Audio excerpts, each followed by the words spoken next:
Miles.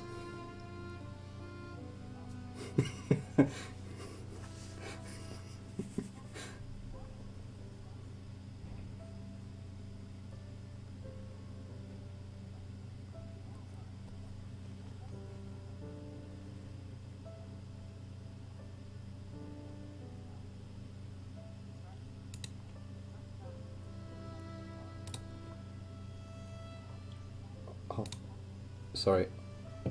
Hold on one sec. It's entirely possible that the stream can't hear you.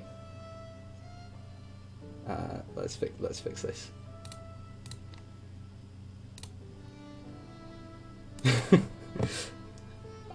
Hello, welcome to whilst I sort this out. Welcome to this new setup. Now that I have moved away from where I was previously, and am now in a different place with a different setup. So I think that has fixed it. Let's try again. Hello, yes, testing. They can hear me now. Now they can hear you. All right. So okay, I'm not going to roll the credits again, but let's start again from the beginning. You're probably wondering why Oriyana is standing in front of a large conspiracy board linking together sketches of people and places with large red thread. Well, I'll tell you. We've been investigating the theft of a King's Tear, a gem which contains lore and information from the Waterdavian Gallery. We tracked down the thief, a former Zentarum agent named Cécile Dubois, who told us that she had been contracted to steal several King's Tears by a member of the court of the Queen of Cormyr. We reported this to Laurel Silverhand, who's recently been deposed as the Open Lord of Waterdeep by Ranulf Ilvaster, who we believe to be involved in some massive and far-reaching conspiracy, and we definitely will need to end him at some point. And Laurel suggested we continue our investigations in Cormyr. Meanwhile, Hal's Uncle Thomas, who is currently the leader of the Zentarum, kidnapped our very nervous bar manager as a training exercise to help Hal better learn to protect his friends now that Hal's vaguely demonic patron has an exact physical duplication of his body. I don't know if they're exact, and I don't think Hal would be comfortable with me running a blood test on him, but we'll save that for later. Hal wasn't quite on board with Thomas's plan, so the two Zentarum agents who were assisting with it were almost killed. On top of all of that, in our cellar, there's bricked up behind an old fireplace is a silver cuckoo clock, and a painting of the fallen Aasimar with a big sword by Van Trott, which we're keeping safe for Jarl Axel, since he definitely didn't steal them. Now, fortunately, I have an eidetic memory and will be able to answer any and every question you may have with 100% accuracy, with no need to check my notes or refer to the recording of last session. But for those of you who lack this feat, as you can imagine, there's a lot to keep track of. Professional. 100% professional stream so far. Thank you very much for reintroducing us. There is indeed a lot to keep track of, which is why it is at this point that Laurel is proffering you the opportunity to ask and answer any further questions before whatever happens next happens. What happens next? Well, what happens next is Laurel has suggested that you go to Cormer and find out more about what's going on with the King's Tears, but also, and sort of why it seems there may be some connection between her deposition as Open Lord and Lord Ranulf Ilvaster taking over, and the Queen of Cormer, with whom there is some relationship between the theft of the King's Tears and your present predicament. Okay. I'm going to ask Laurel then. Okay, well, before we go, is there anything else we should know that you know that we don't about, the Queen of Cormyr? Just, it's near where I'm from, but to tell you the truth, I don't really know a great deal about the place. Is there anything we should know, anything to do or not do? You could make for me, please, a history check to see what you already know about the Queen of Cormyr, and then you can ask Laurel any particular questions you might have. Okay, cool. That's a 4. Hal doesn't know anything about Cormyr. You know that the Queen of Cormyr is named, you think, Raedra Obriskir. Raedra, yeah. Okay, we knew that, I think, so that checks. Can I do a similar check, as I am also... Yes, you may. Can I do the You same may. as Oriyana has travelled? Well, Everybody let's all does it. make history checks. Oh, yeah, please, my history check. 8. 25. 2 points. 2, 8, and a 25. We know who the brains is. All right. Alec, you know that the Queen, Raedra Obriskir, came to the throne about 10 years ago, in 1486. So she's been on the throne for about 10 years. She served as regent for a while, whilst her brother was incapacitated, and he recovered and was coronated as king. However, he then died in an attack on Suzail, and she took over. Formally then, later in 1486. She was 26 years old at the time that she came to the throne. She was, you seem to remember with your eidetic memory, you seem to remember that she was engaged to an adventurer called Orbrin Crownsilver.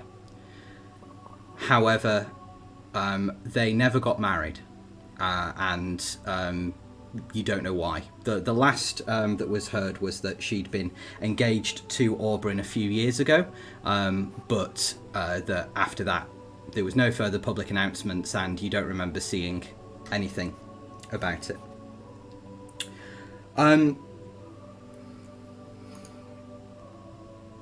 You know that the Queen is therefore still very young. She's only in her late 30s, well, mid to late 30s, without an extended family. You also know that she, given that she was engaged to an adventurer, that she doesn't necessarily dislike them, and doesn't necessarily think bad of them. You know that she is considered to be reasonably autocratic. What she says goes, and that she's mostly been focused on rebuilding after the last series of wars in that part of the world over the last 20 years or so.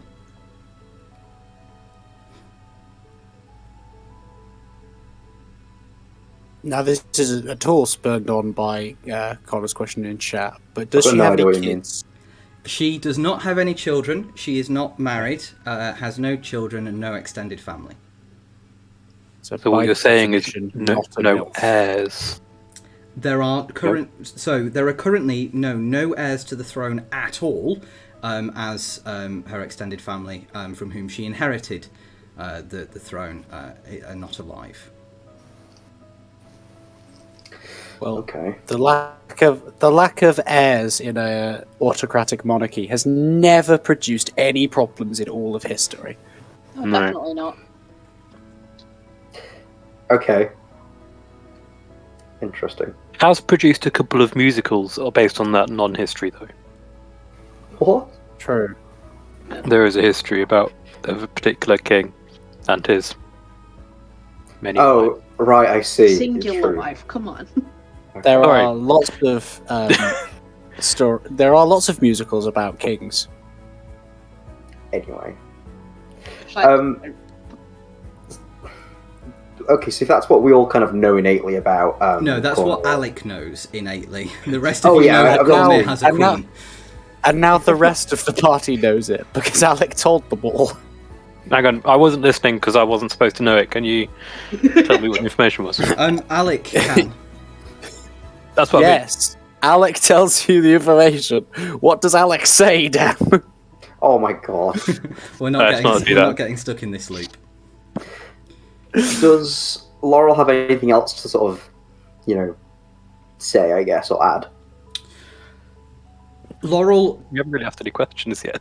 Laurel says, you need to be extremely cautious. Whatever you do here will likely impact how you are seen by Ranulf, Lord Ilvaster, by the Queen, and therefore could have political implications for the relationship between Cormyr and Waterdeep, if the Queen believes that you are still acting for the city of Waterdeep. Alternatively, it could have very negative repercussions for you if Lord Ilvaster discovers that you are acting way outside of the bounds of your authority. Hal's going to grim darkly and say, so what you're saying is don't try to start any wars, then? Definitely, do not try to start any wars. I urge I never you... said I was going to try to. Okay, let me rephrase. Definitely, do not start any wars. I was simply referring to the fact that we tend to, how shall I put this, leave chaos wherever we go, but I'll make an effort to, not do that. Is there anyone else we can send in our place? I mean, we do not have the best track record of keeping people happy other than yourself. Well, despite how certain people, Lord Ranulf Ilvaster and Lady Amatia, view you, you are still the best that this world has to offer. This world is screwed. May know someone there that might be able to help, at least guide us, I guess. Oh, who? Dan, who do I know? I have contacts basically everywhere. Oh, you were hoping that you did. Yeah. I know that I may know someone. There might be harbour agencies around there. I have Tap Ear to the into. Ground as a feature because I'm an urban bounty hunter. Well, That is cool. so if you get to Cormyr, then and particularly to Suzale, the capital, then you could try and find somebody that you know and get in touch with people there. But you haven't been there for quite a while, so you wouldn't necessarily know who's there now without going. In terms of Harper contacts, she will remind you that Lord Ilvaster, as Cassius has sort of informed you very recently, that Lord Ilvaster is scaling down the Harper operations and has placed Amatia Morden, who is head of the Watchful Order, well, senior in the Watchful Order of Magus and Protectors, as an intelligence gathering source. So the Harpers are now not really an organisation that you can collectively work with the liberty that you had when Laurel Silverhand was in charge. We also can't be sure who's going to pass information back to Lord Ilvaster, frankly. No, you can't. So Howl's going to turn to Cassius, who I guess is probably still standing in the doorway or Yeah. something, I imagine, and say, you mentioned that the Harpers had also opened up an old case file. I don't know what relevance that has right now. Did you say the name was Samuel Reagan? Hagen. If you do find anything else about that and it does turn out to be relevant, then I don't know, is there some way you could pass a message to us in Cormyr? Well, I can cast a sending spell. That would work. Or I could give you one of these, and Oriyana will hold up one of her sending stones. He says, Save you the trouble of casting it. he says, yes, that would be fantastic. And he will go to take it. She'll hand it over. All right. Cool. Well, with that in mind, I imagine we should probably get going. Well, aren't we still planning on meeting? Have we told out of game? Have we told Cassius and Laurel that? Okay. We told Laurel. No, we've not told, obviously out of character, we've not told Cassius about that. Okay. Well, we've got that old friend that we have to meet before we set off. I feel like I've missed some things. Completely blanking. Génie doesn't get what we're talking You about. still have to have a conversation with Cecile about what to do with her. Oh, But Cecile's about to meet us here. Yes, Cecile And is if coming Cecile walks in, that's going to make this whole conversation much harder. I think we go, and meet Cecile, at the door.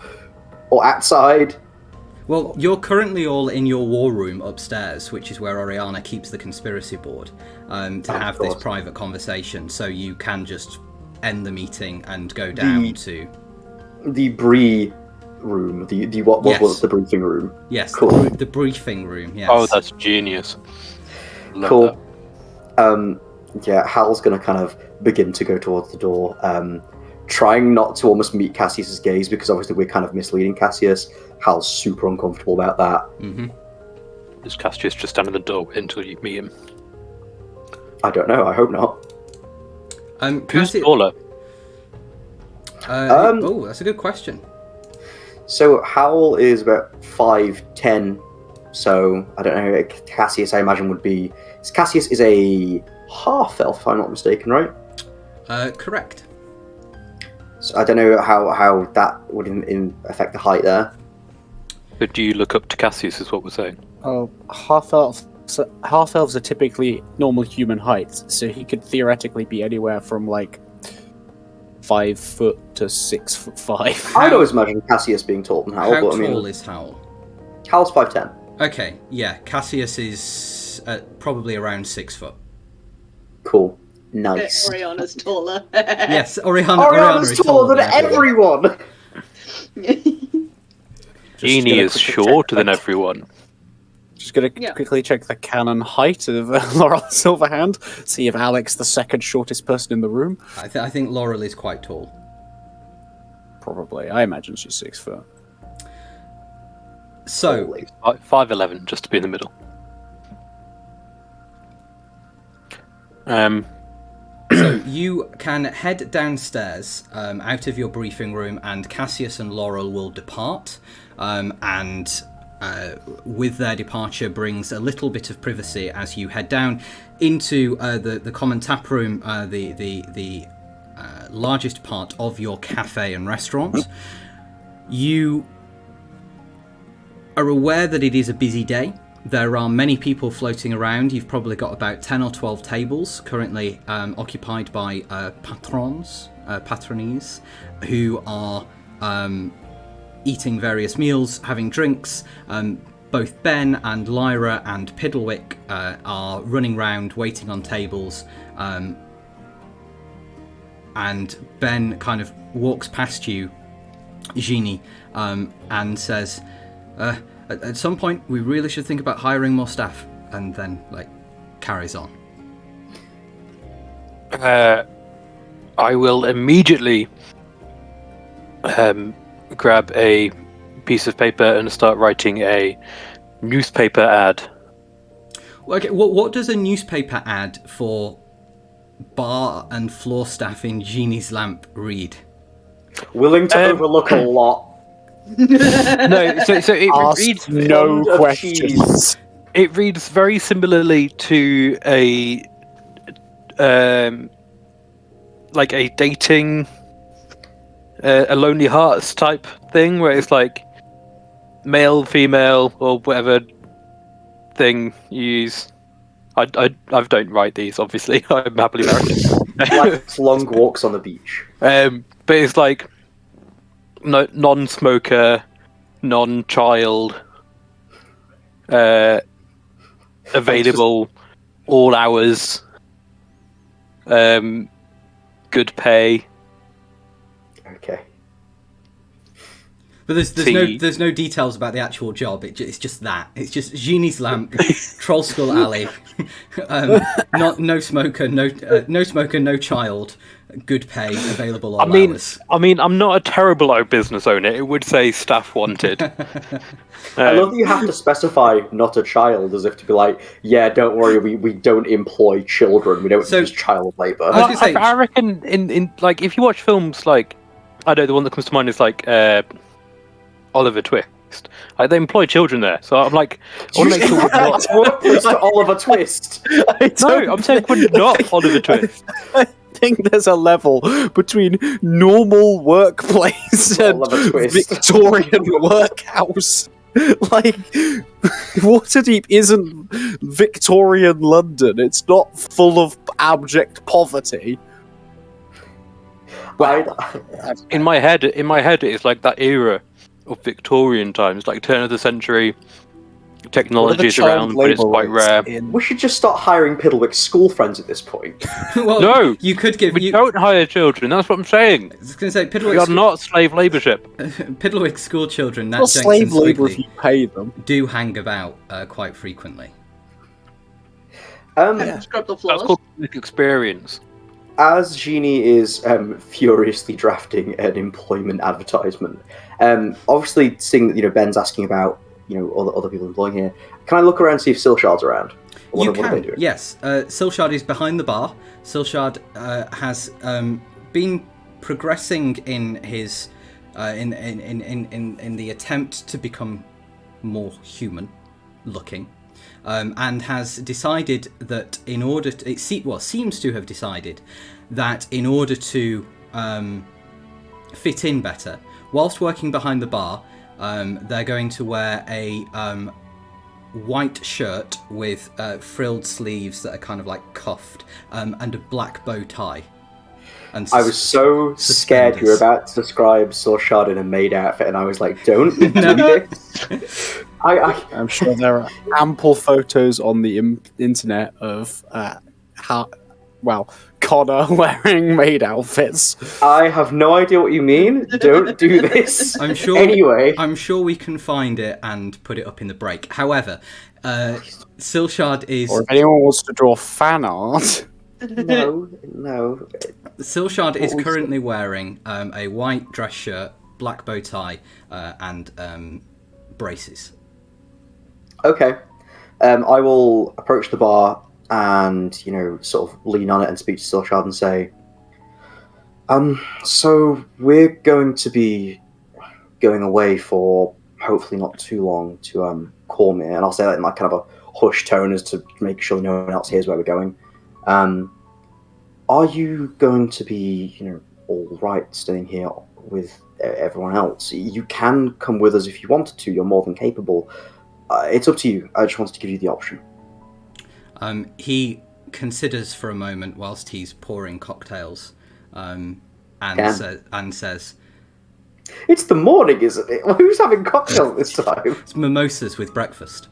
Okay, all right. I've had cocktails at... I bet you have. But that's mostly because, Miles, you didn't go to sleep. Anyway, It's true. before we get too far into real life, Silshard says, "Actually, yeah, I'd like to come with you this time." Howl is like almost like a little bit, like not shocked, but like, oh, okay, Silshard wants to come, because obviously Howl feels very much as if Silshard has really been through it, as has the rest of them. So Howl kind of nods though and says, "Okay, right, well, we're going to be leaving like soon. Do you want to grab anything? I don't know what you'd want to bring with you, but it'd be nice to have you along." Silshard says, "Well, I guess I'll need weapon and armor."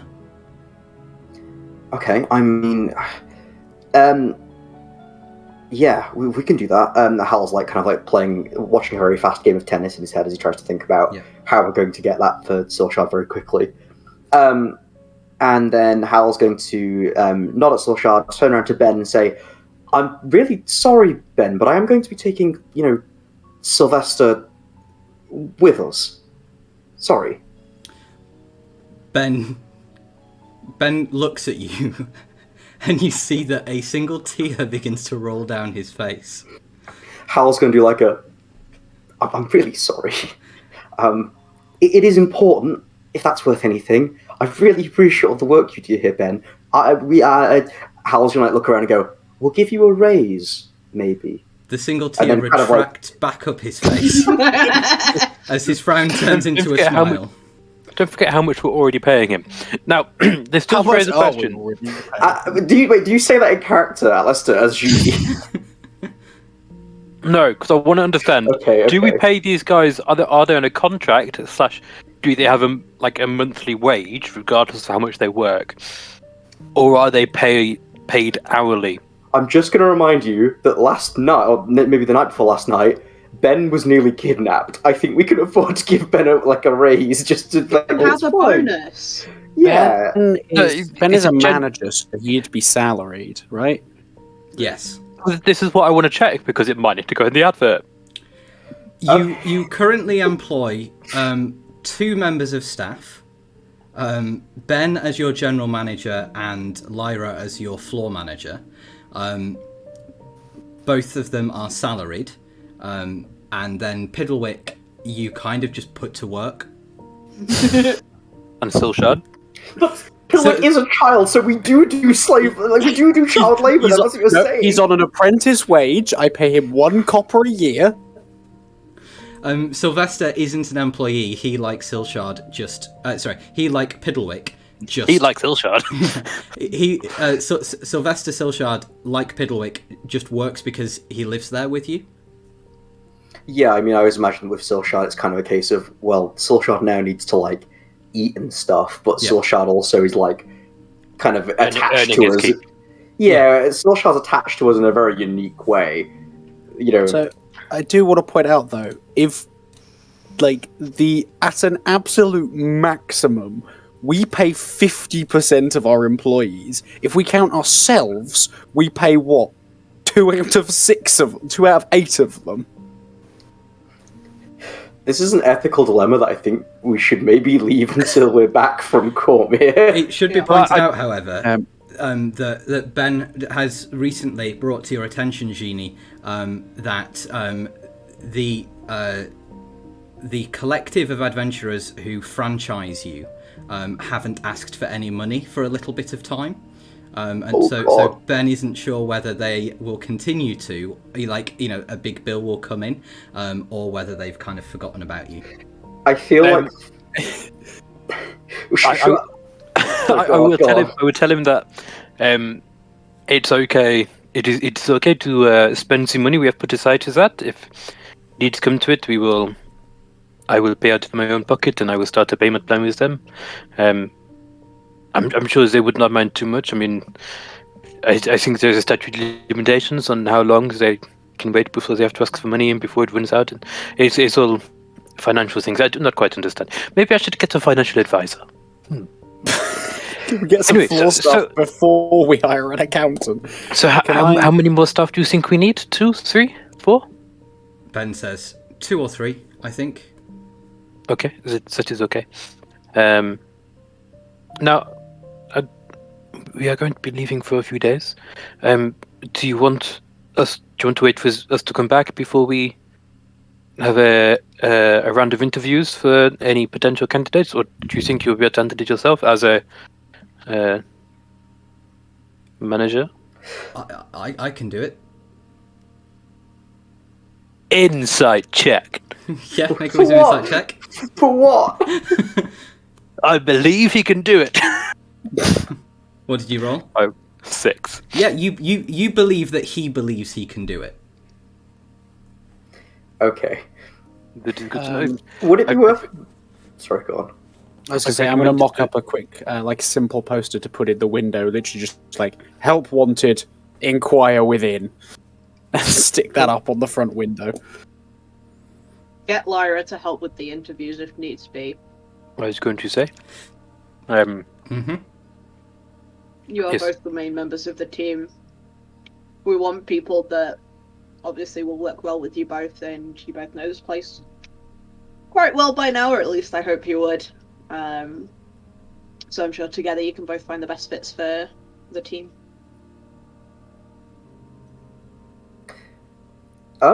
Is there like a system of like background checks? You can if you ask Cassius, you think Cassius would be amenable to running background checks on the people you want to hire to work in your cafe. Yes. That'd be great.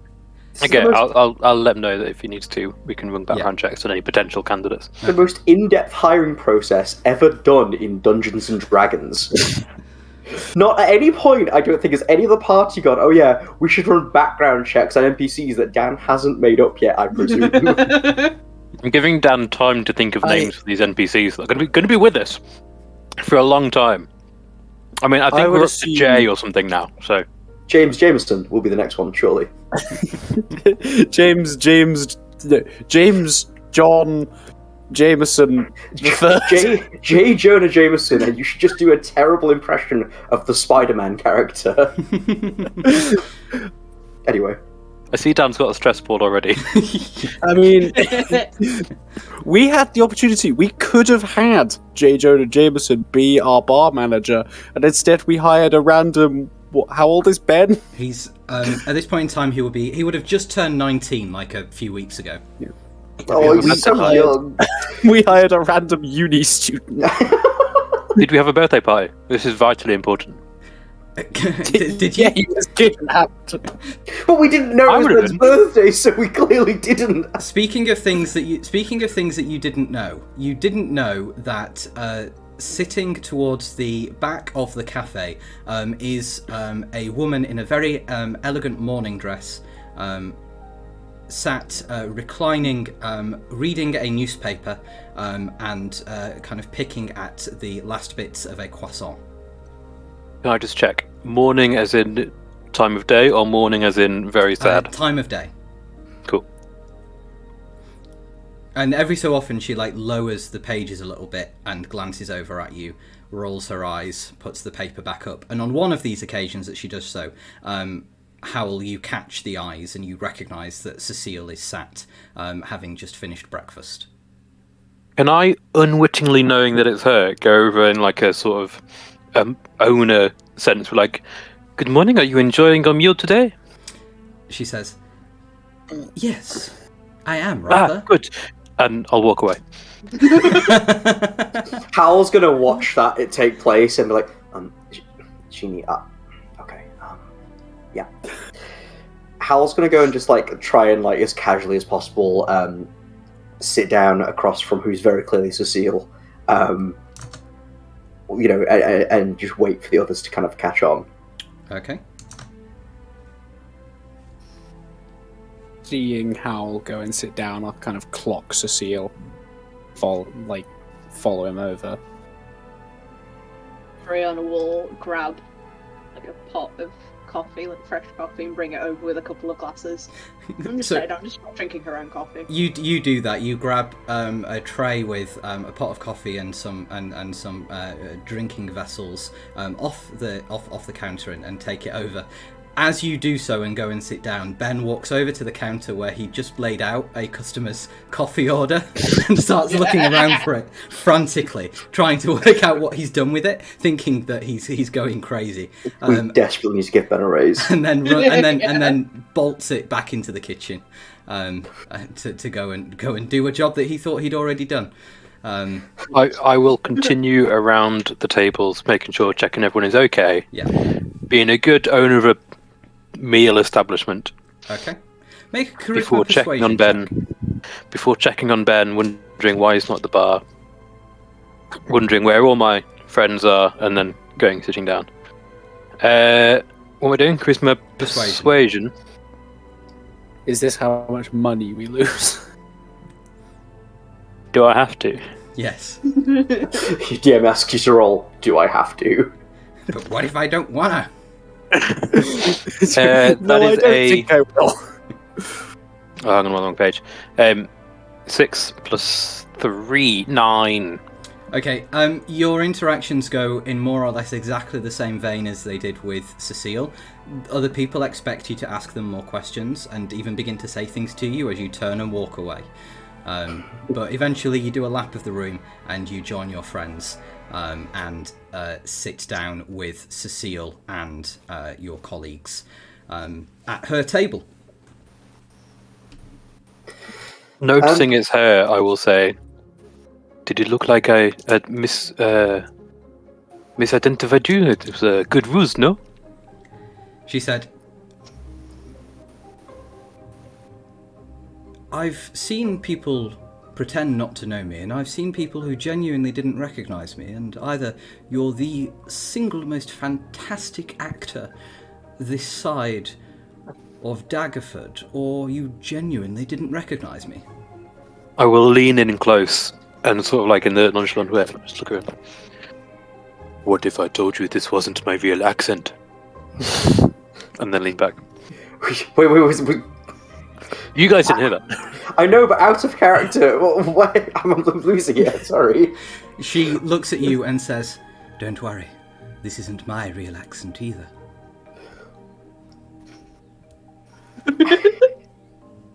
I wish Howell had heard that. She turns to you all. You see my very obvious wink, though. She turns to you all and says, pardon me, Ms. Aldriel, is that coffee for everyone? Yeah. Woman? Thank you very much, my dear. And she will take a pot to take the pot and says, shall I be mother? And starts pouring it for everyone. Love it. Alec puts 12 sugars in his coffee. She says, it's a frightfully nice establishment you have here. Such beautiful clientele. Merci, we have worked out to gain the high regard the city gives us. It has not always been so beautiful. We have had many dangers here. Did you ever hear about the fireball attack on the building? Yes. It was quite the most awful story, simply most awful story. What was it that somebody was targeting cafe owners across Waterdeep, and they fireballed very many people, including your cafe. I'm very glad to see it survived the damage. I rather do hope that the ruffian, the fiend, whomever that was caught. Oh yes, they ruled the days they ever fireballed our cafe. I mean, how dare you fireball our cafe when the heroes of the city live there? Oh, it's so rude. Well, quite. Speaking of heroes, have you worked out whether or not you intend to be mine?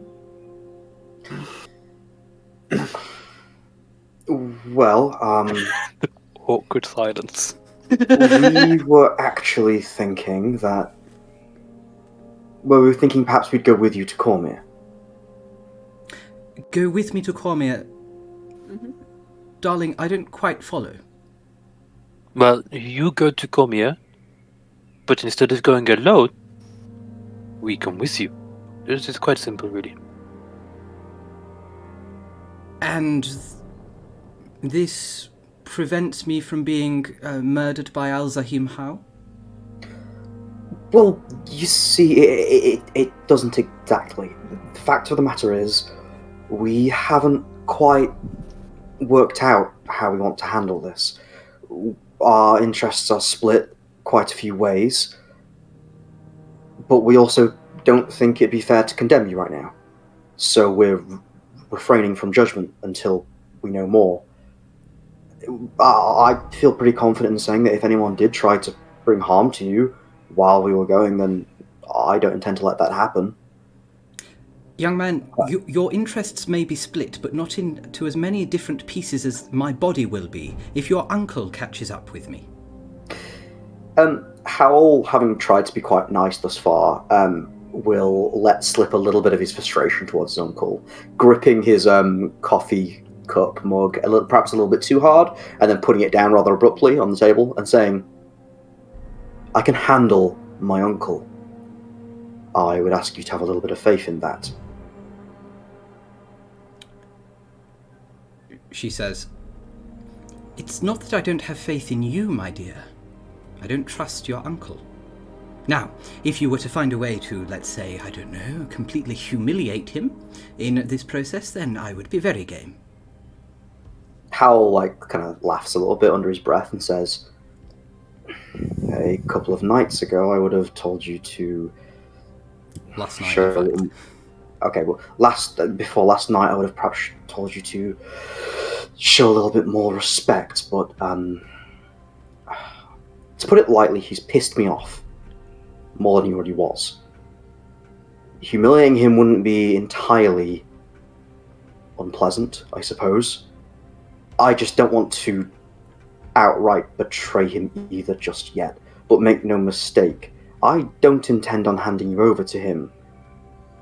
At least not right now."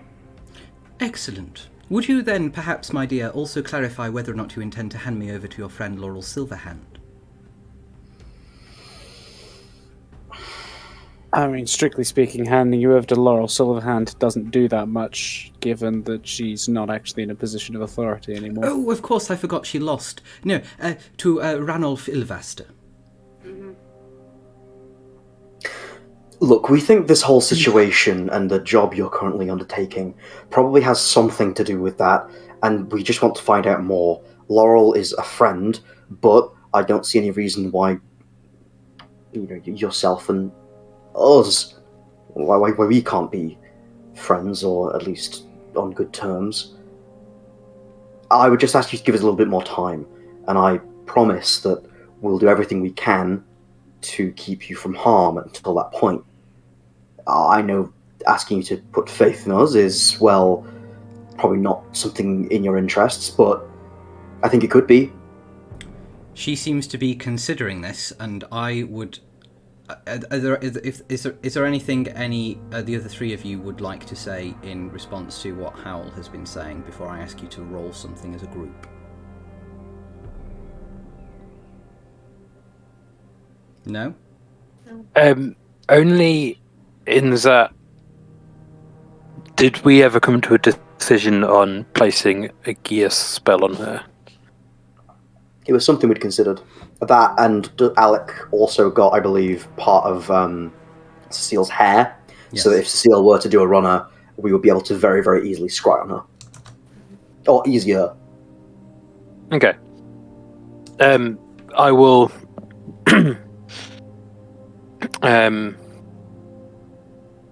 say to her, the last time we met, we discussed having a way of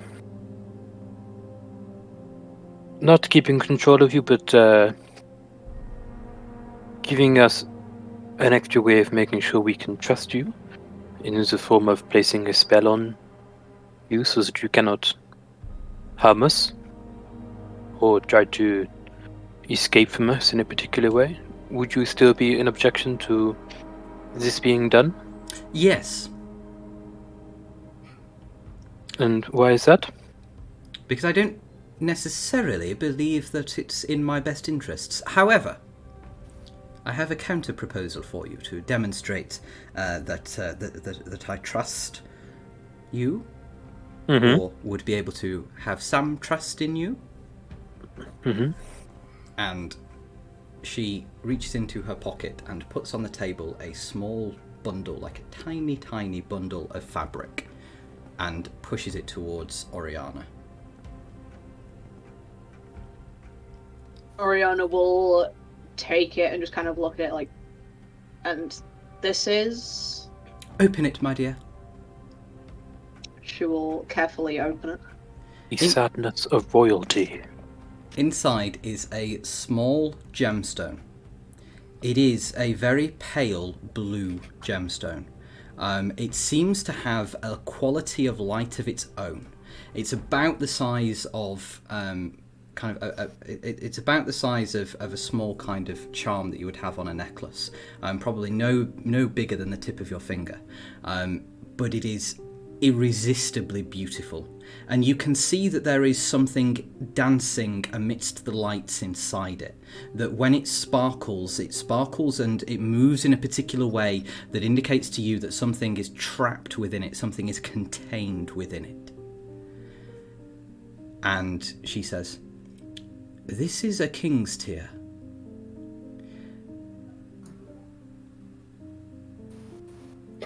Howl's going to slowly turn towards Cecile and go, "What?" Oriyana is just kind of holding it, looking at the floor, Now, looking at it. I stole 3 of these for my employer, for the person who has contracted me. But one can always say that one misplaced them, or one of them. One can always say that one was a fake, in fact. It's not uncommon for royalty or nobility to sell off particular gemstones and replace them with fakes. Mm-hmm. And I am given to understand from my cursory examination of your exploits, Ms. Aldriel, that you are rather interested in gems of this particular type. Maybe just a little bit. Well, how about this? We travel to Cormyr together, as you so rightly and gently propose, and I return the gemstones to my employer. If you're not overly morally fussed about me giving away stolen property, no, good. And then we see what happens next. In exchange, I leave one of the gems with you and take that particular burden upon my own shoulders.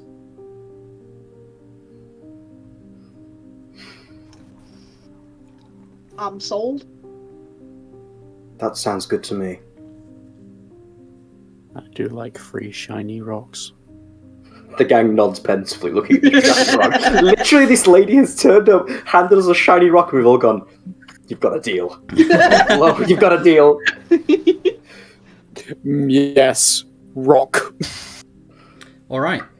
Oriyana, Yes. you sense that there is much you could learn about this rock, this gem. Amazing. Do you wish to do so now or later? We need to get moving. And I only need 4 hours of sleep, so I can do it later. We could probably take the airship. We have an airship. Did we ever get that back from Cassius? After it got impounded when we left it in 1385. Does Howl's messy thought it was ex made into a have statue his or car? Your airship is currently being retrofitted and at the moment is not operational. However, you also know that it would likely take you a couple of weeks to travel by air.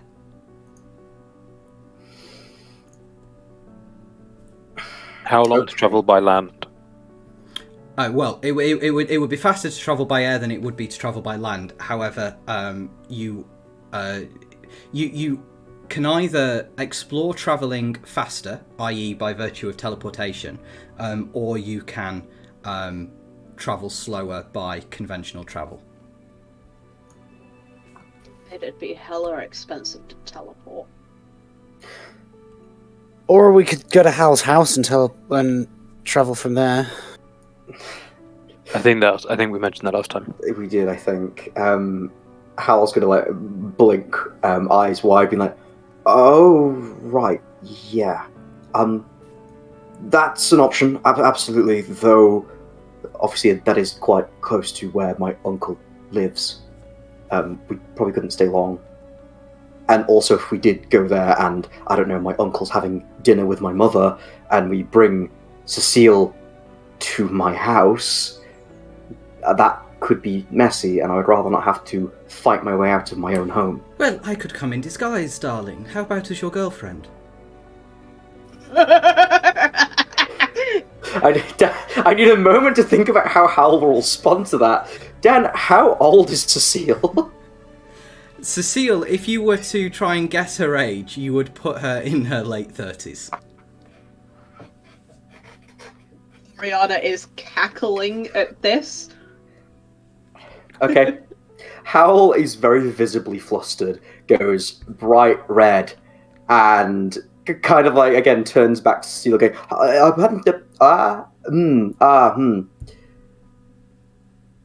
Can we think of any other disguises at all? You could, and it's not that I'd be particularly opposed to the idea. Look, I'm not trying to insult you or anything like that. Of course, because it's perfectly fine. Just, are there any other options here? She says, Goes mine. "Yes. Well, there we are. It doesn't have. I mean, it doesn't have to be a romantic relationship, of course." Oh God, what would my mother say? Yes. Why not? Why not Oriana's girlfriend? That'd be fine. I kind of want to hear what your mum's going to say now, Hal. No, you will do no such thing. Well, we could tell her about Cassius. Are you blackmailing me? Who is Cassius? No, it's just funny making you squirm.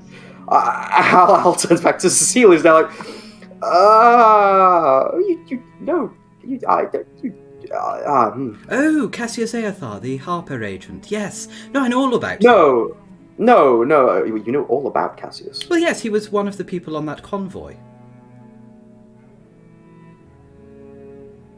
Ooh. They didn't tell us that. Hal freezes completely. No, I had to go back and check over my notes. Is that the character or the DM speaking? The character.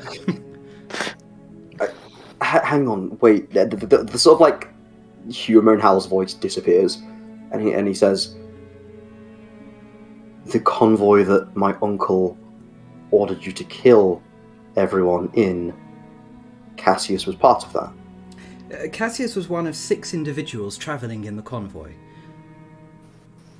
When was the order given? Oh, a few months ago now.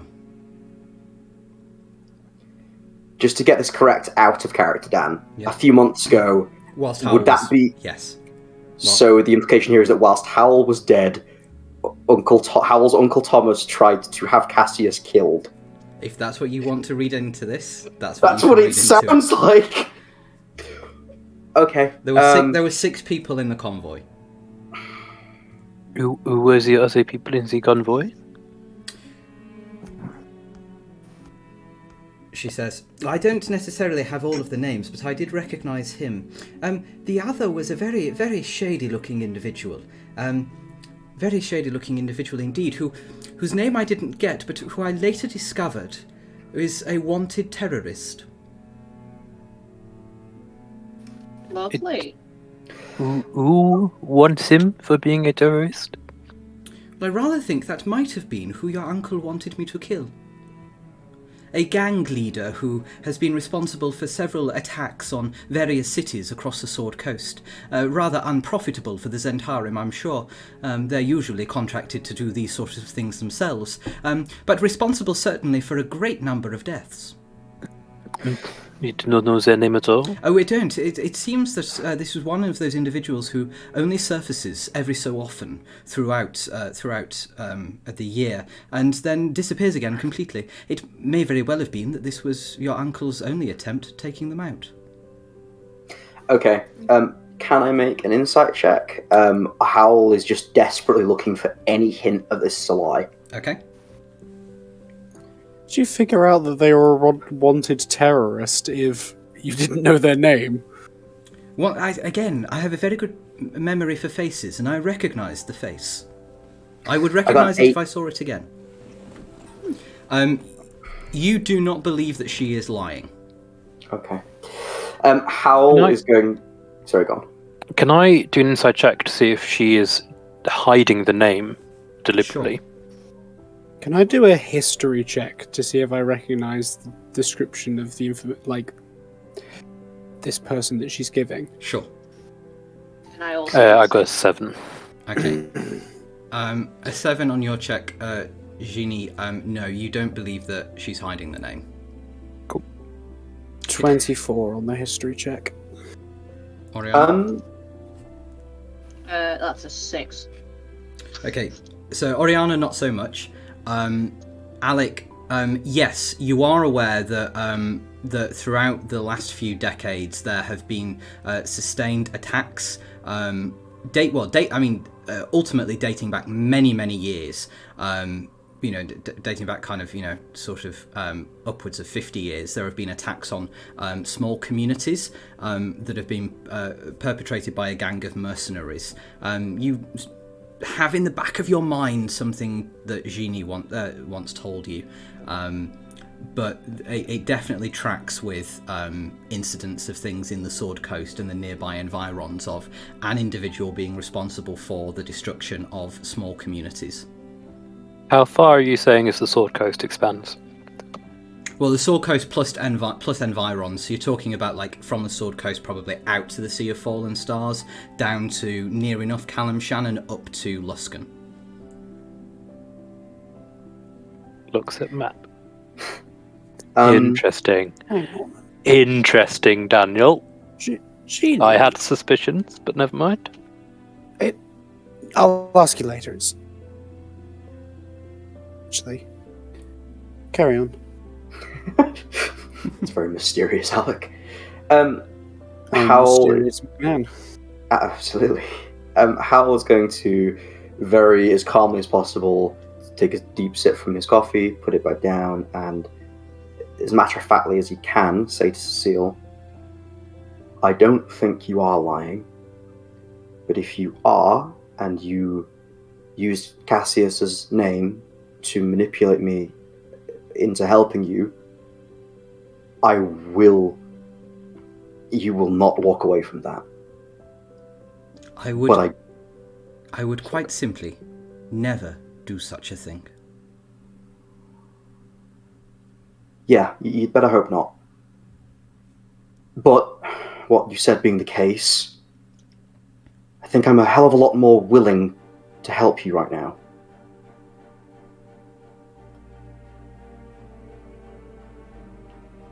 Hal kind of like sinks like more into his chair, visibly really upset by the knowledge that Uncle Thomas may have tried to kill Cassius, even if it was in collateral.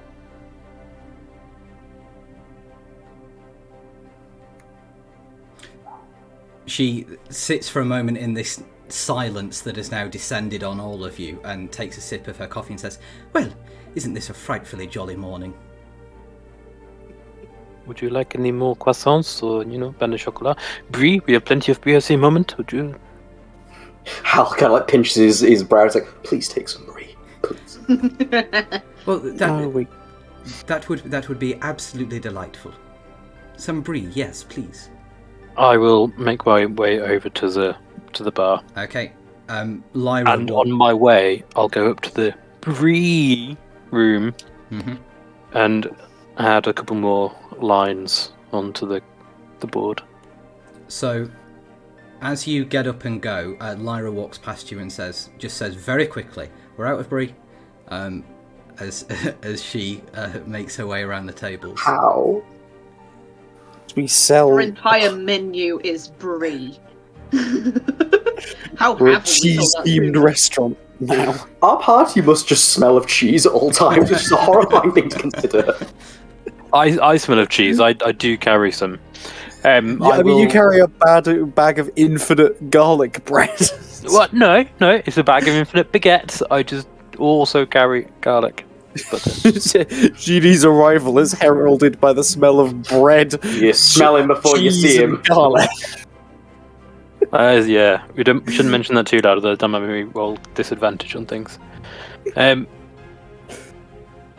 will return and say, my apologies. It seems we are sold out of sea breeze that I've acquired yesterday. I will before we leave, I would have to go talk to a supplier to see if we can have a regular delivery.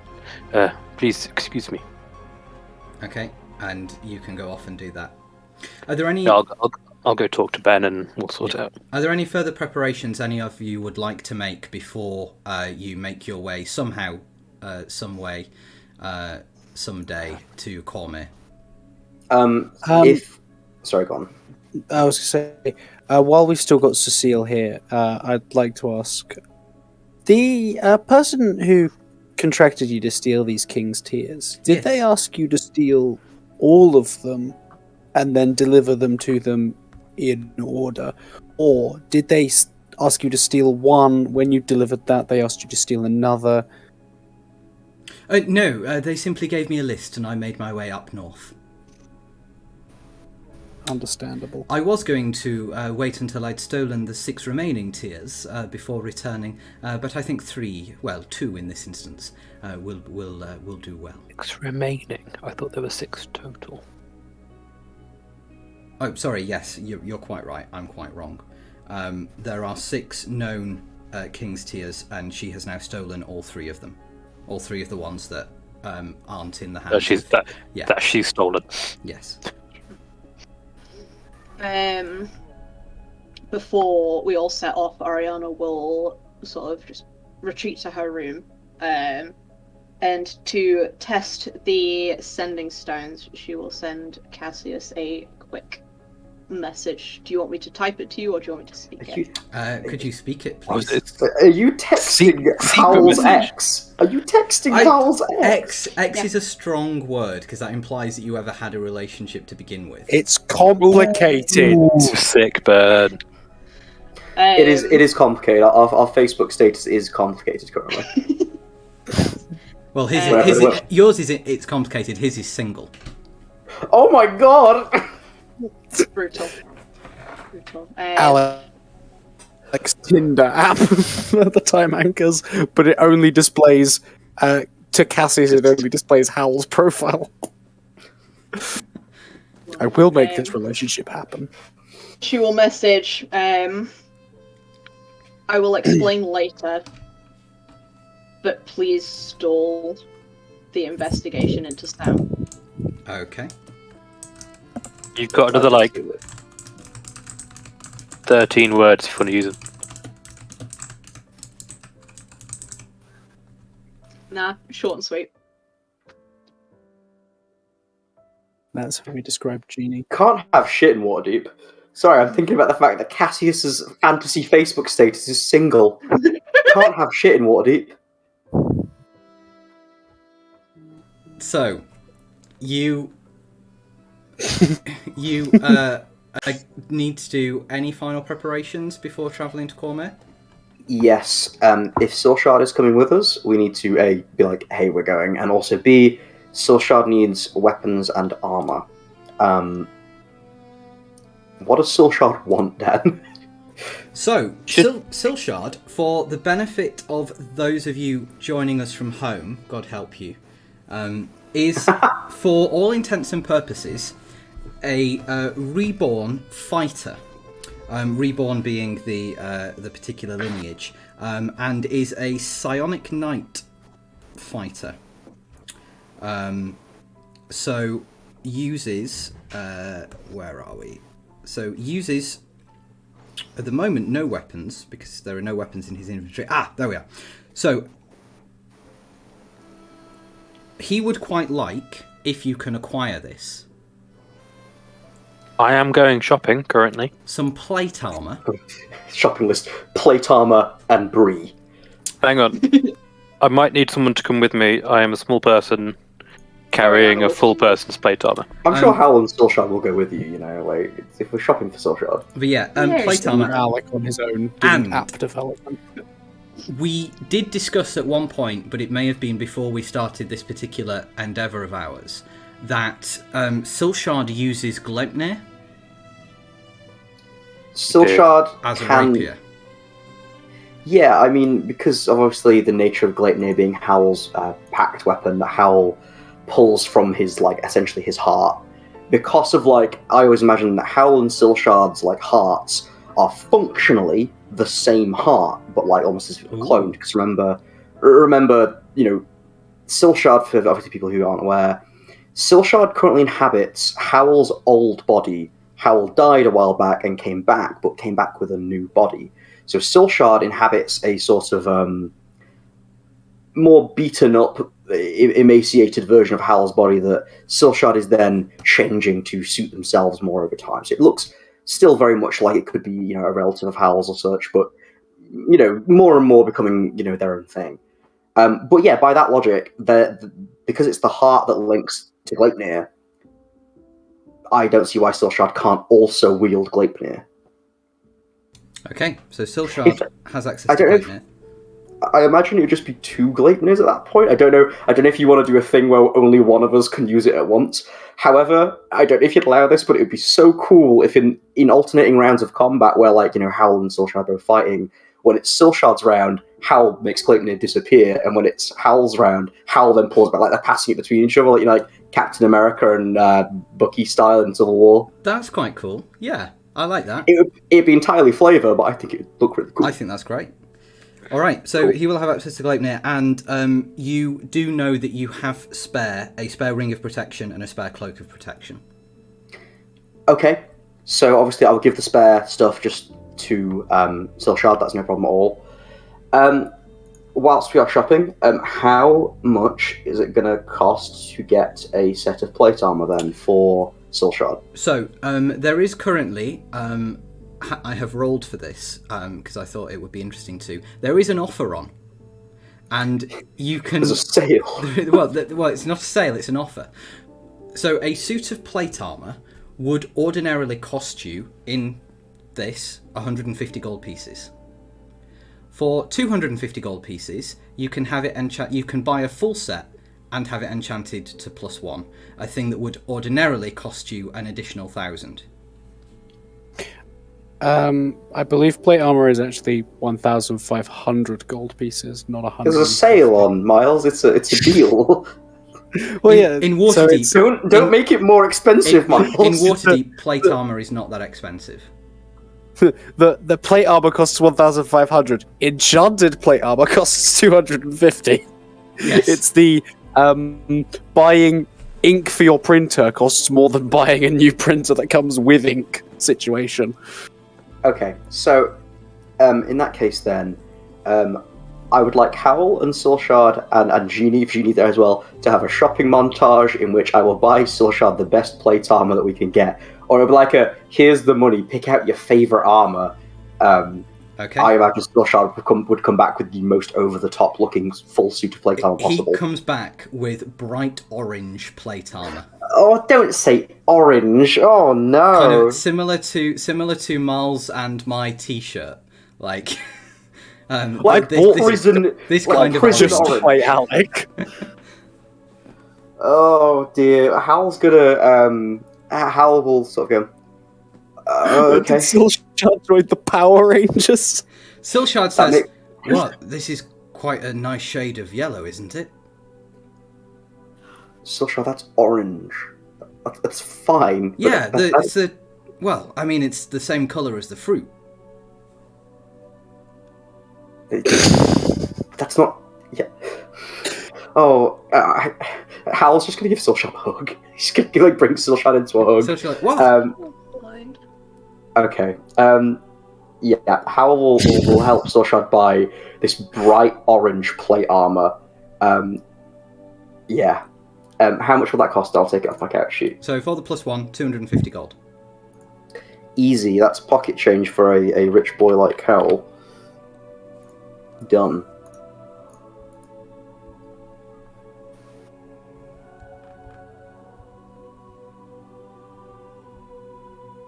Okay. Anything else on your quick shopping trip? Can I buy a couple of potions? Sure. What kind of potions? Good question. What do we currently have? Oh, we actually have quite a few in the party, don't we? I was going to top up the healing potions, but I feel like it's actually... We have quite a lot, to be honest. Yeah, it doesn't need topping up, does it? You could always get some... I mean, obviously this is essentially Howl then, just looking at potions and discussion with Génie. Well, I suppose you could always get some potions of invisibility. That's always good. We've currently got, according to the very well kept up to date party loot spreadsheet, we have 2 supreme healing, 12 superior, 3 greater and 3 run-of-the-mill pots of healing. Some love letters from Tamsin, and a heck of a lot of Howl's money. Okay, the Hal's money should not be there. Hal came back from the dead. That was what you would have inherited had he stayed dead. Okay, I've got rid of Howl's money.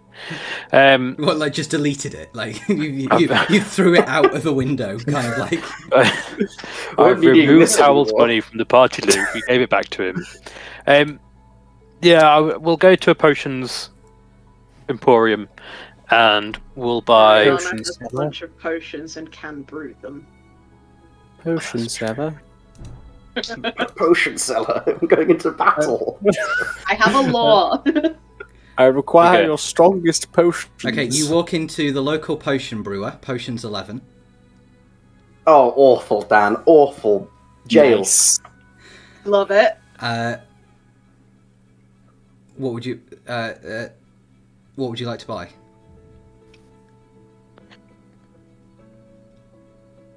I'm gonna buy. What is available? What would you like to buy? Every potion in the game. Like Uh, an Argos catalogue of potions. yeah, a couple of potions of invisibility, Okay. maybe 1 or 2 of feather falling. Okay. I don't have. I'm looking for potions, but I'm obviously looking in the wrong book at the moment. Dungeon Master's Guide 'Cause to I've- potions. Yeah, I've got Pot of Awakening. Anyway, does Alec That's wear a hood hat? so you can smoke. He wears a hood sometimes. Do you have a space for attunement? No. Okay, never mind. I'll put it simply, no.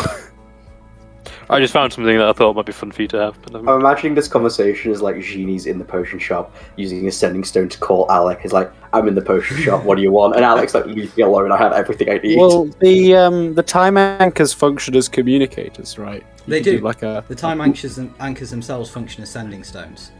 Did you say DMG or PH? DMG for potions. Are there, I believe that I'm correct in saying that there are potions which can give you advantage. That's the thing, right?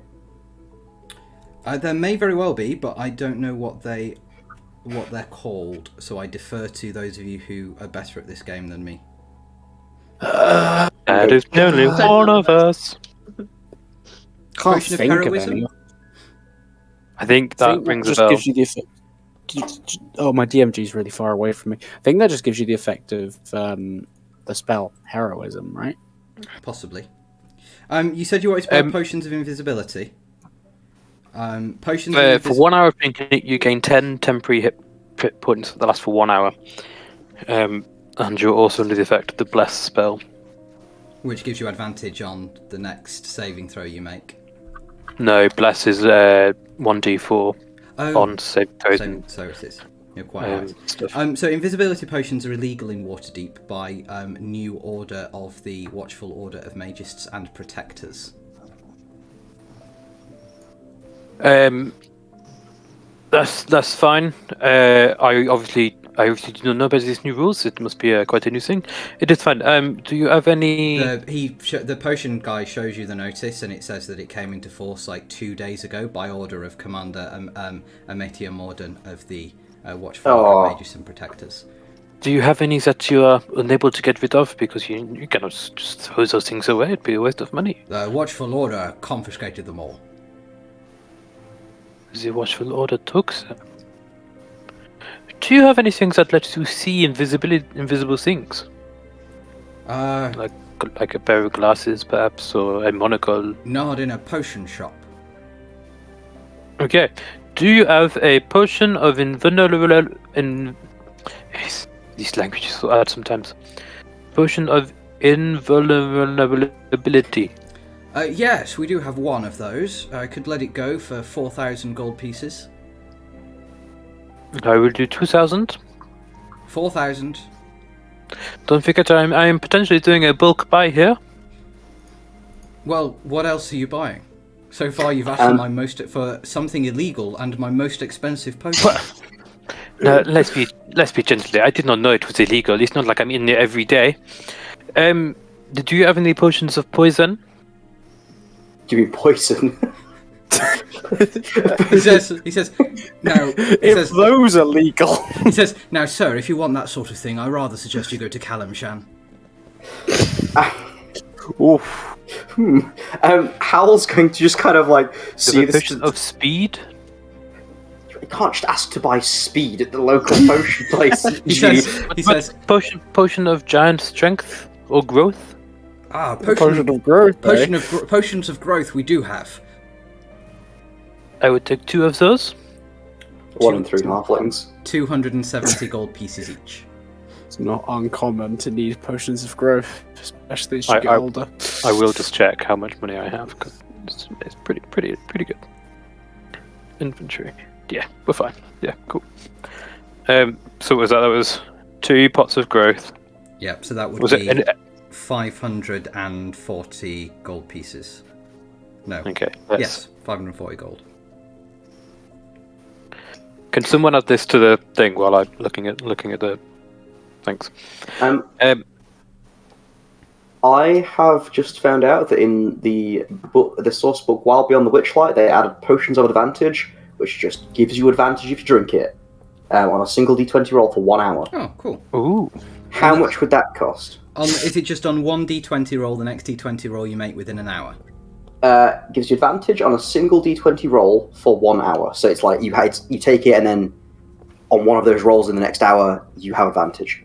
Okay, you could have that for 180 gold pieces. You can have up to 2 of them. I was about to say, give me as many as I can. No, okay. So 2 of them for 360 then, yeah? Yep. Cool. I will do that and note it down. Going to add them to the party loot. Yeah, do it. I'll pay for it. It's fine. So what was that part of advantage? Potion of advantage. Yep, 2 of them. And you say 180. Yep. So, That's 2. healing potions. Um.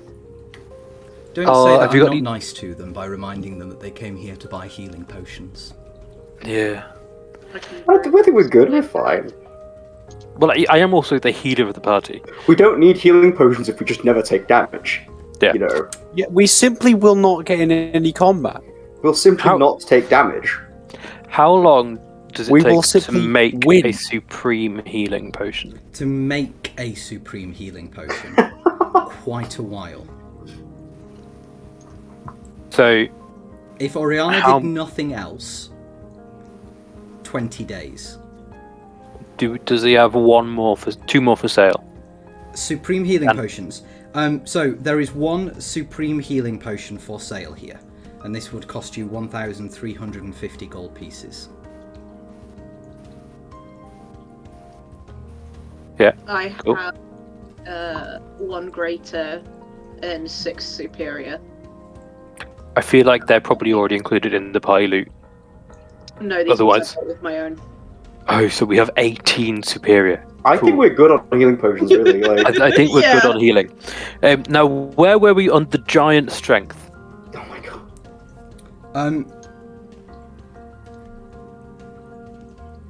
There are. Make for me, please, a investigation check. While Genie's doing that, am I right to spare it back for just 1 moment? Yes. I'll be right back. Okay, 1 moment. Natural 20. Okay. You find that there is 1 potion of hill giant strength available, which he will offer for 600 gold. Hill giant. Cool. Yeah, I'll take that. Okay. Pot of hill giant. 600. 1.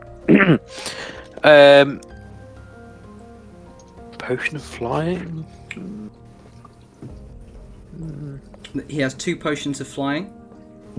How much are they? They're 500 gold each, but you have to sign to say that you've bought them. We'll do that one. Now here's a good one. The potion of fire breath. He has 3 of those, but again, you have to sign to say that you've bought them. Do I have to sign with my own name, Mr. DM? I'm not asking that to the.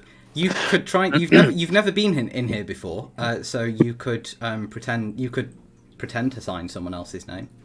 But look at me. I'm well known about the town. Potion of diminution. No, they're not That's for the sale. word. Okay. Now, where were we on the potion of poison? Or invulnerability? I can't even say the word in real life, let alone in a crappy French accent. Diminution. There is. Invulnerability. There are no potions of poison for sale. There is one potion of invulnerability for sale for 4,000 gold pieces. Are there Do any you think poisons you of could do- poison for sale? Do you think you can do me a deal on the 4,000? Make a charisma persuasion check. I'm using this dice. What do you want me at 20?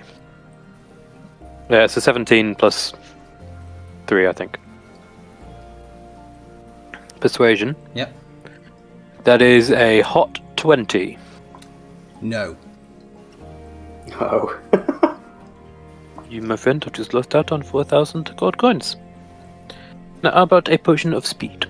Oh my god. That is where we're going to take our break. We'll be back. Just grilling this potion seller. We'll be back in about 10 minutes, so at around 25 to, we'll be back to carry on with the rest of this adventure. We'll try and wrap up some more of this shopping off stream. Otherwise, we will just keep going around in circles. Potion seller, I'm going into battle. So have fun, everyone. Role play amongst yourselves. We'll be back in about 10 minutes. Bye.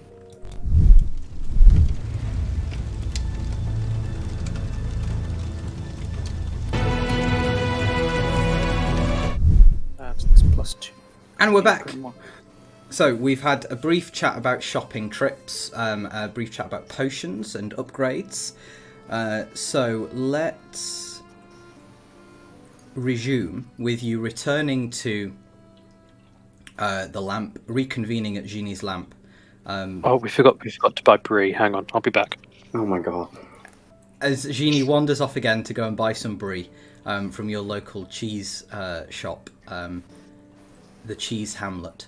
And you can... That's a real shop in Manchester, all right? Don't pull that face, Connor. The cheese hamlet. Yeah, it's in Didsbury. Of course it's in Didsbury. There's a shop in York that's called Bread and Things, and I'm really curious what other things they sell. What are you doing once you are all reconvened? Including Génie back from... Yes. My inhaler. My asthma's playing up. Ooh. Did Oriyana get a response from Cassius? Remind me what you said to Cassius. I'll explain later, but please stall the investigation involving Sam. Cassius replies, yes, of course, I'll do what I can.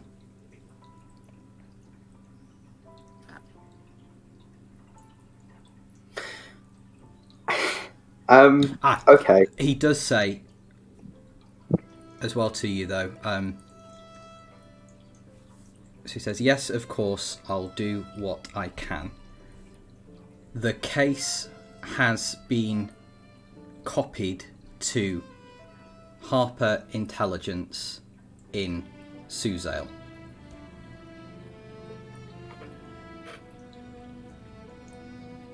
Yay. Interesting. I'm very glad Miles is wearing trousers. Immediate Twitch ban because I can't say what I was about to say. Actually, no. So, what do you all do when you reconvene at the lamp?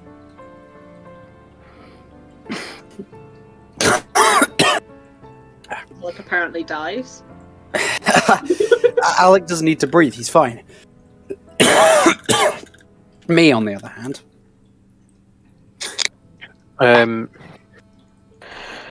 Have we decided how we are going to get to Cormyr?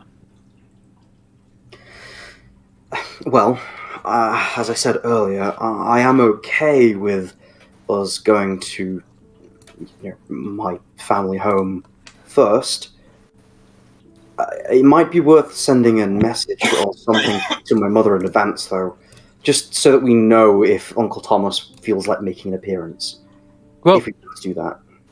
the other option, Arabelle is a big city. Would they not have a teleportation circle we could use? As you know, part of the... Is there still a network of teleportation circles, city to city? I know it is expensive, but... So there still is. There is. It is roughly a gold piece per mile as the crow flies. You're talking a lot of miles? Let's find out. I'm going to guesstimate about 6,600. Between Suzail and Arabelle.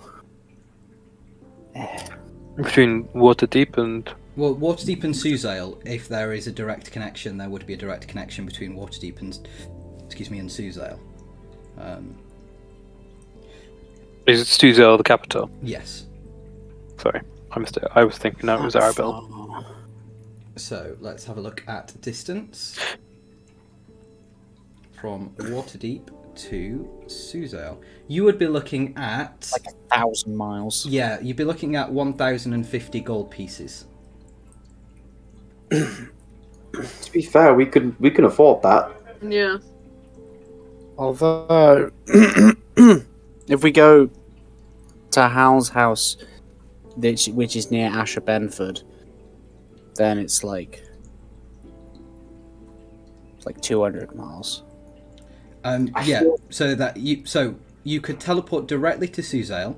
You could go you could teleport yourselves to Howell's house near Asher Benford and then walk to Suzail, or go by conventional means, which would take a couple of days. Alternatively, you could you could press to get your airship back sooner. That would take you 10 days to do. 10 days to get there. Once we have the airship. Once you had the airship. Well, I feel like that's going to take too long. I feel... In fact, Hal's going to turn to Cecile and say, okay, so what do you think in terms of the time frame? You're the one that's going to be doing the handoff here, so do you have a time limit? She says, well, no, I simply need to be in touch with my contractor when I get to Suzail, and they'll be waiting for me. I still have a good few weeks left on my contract. I still have, strictly speaking, I still have one more gemstone to steal up at the Neverwinter Museum, but I think we can... Unless you would like to try to steal it with me. That is not something we have in mind. Just out of interest, what happens if you do not fulfill your contract? Then I'm quite sure my employer would simply pass on everything they know about me to Al-Zalam. Yeah, that sounds about right.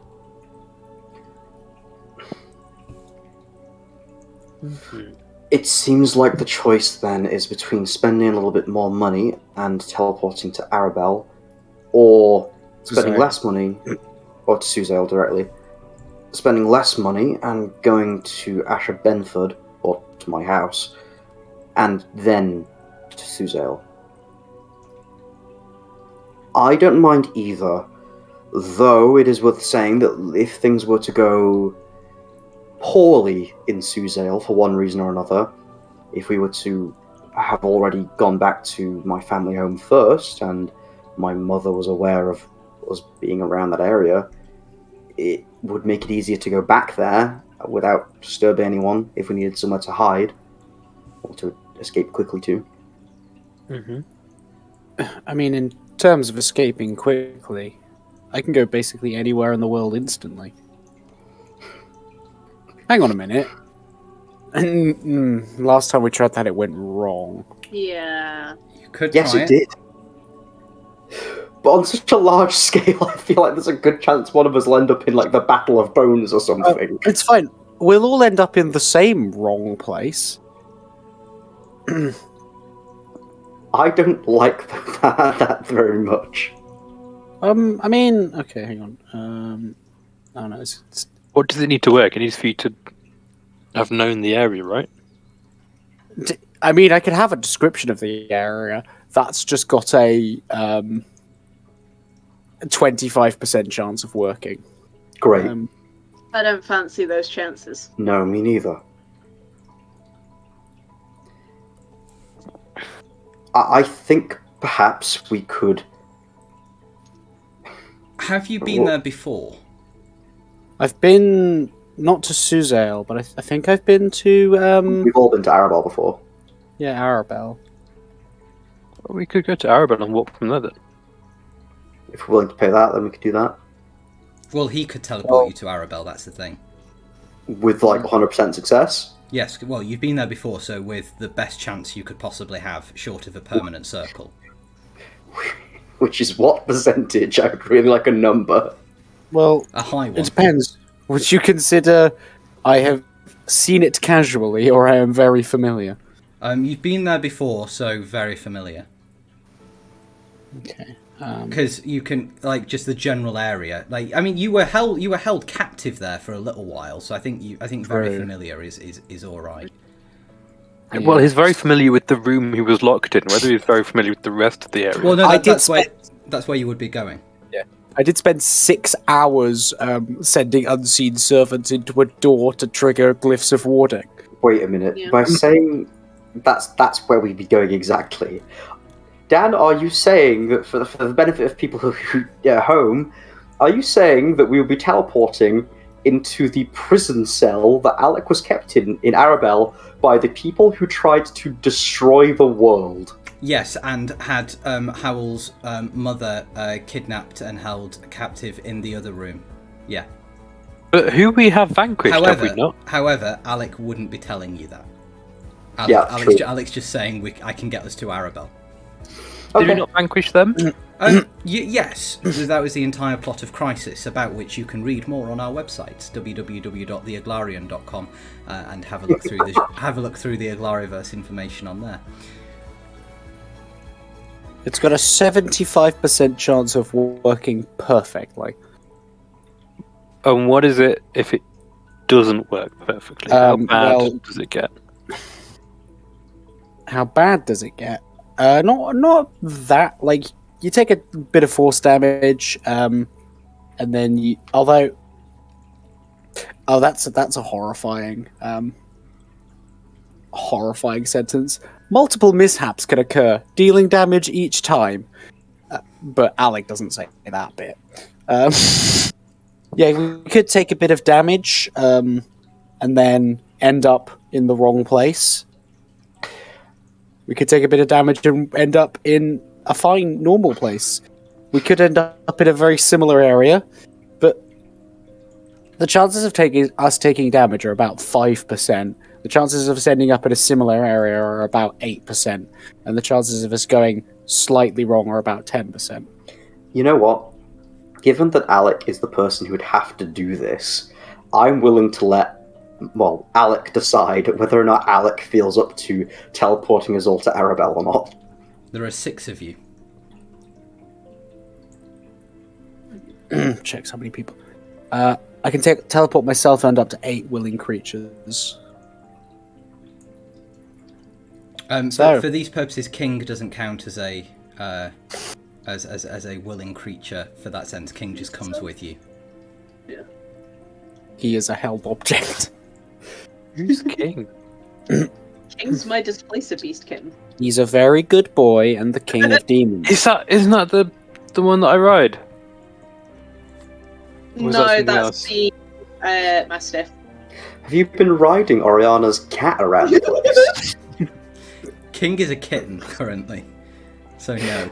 It's not a horrifying concept. All right, No, to try and keep us on something that resembles sense, Alec, are you happy to teleport? I would love to teleport. Let's do it. I feel like Okay. We have everyone with us, right? We're all good. Yeah. So everyone. Cecile and Silshard Sylvester are coming with you. So Everyone hold hands. which isn't strictly necessary to the spell. It's just that Alec likes it.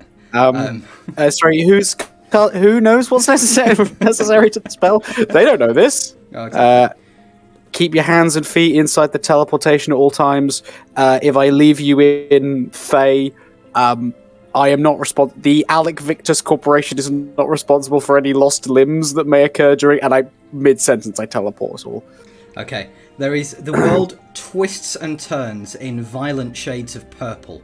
There is a huge tugging sensation in your guts, like your guts are being grabbed and twisted, with a corkscrew, and it gets very, very tight, very, very tense. Then everything begins to slowly untwist. The violent shades of purple subside. Your eyes are a bit splotchy, but light begins to flood into them.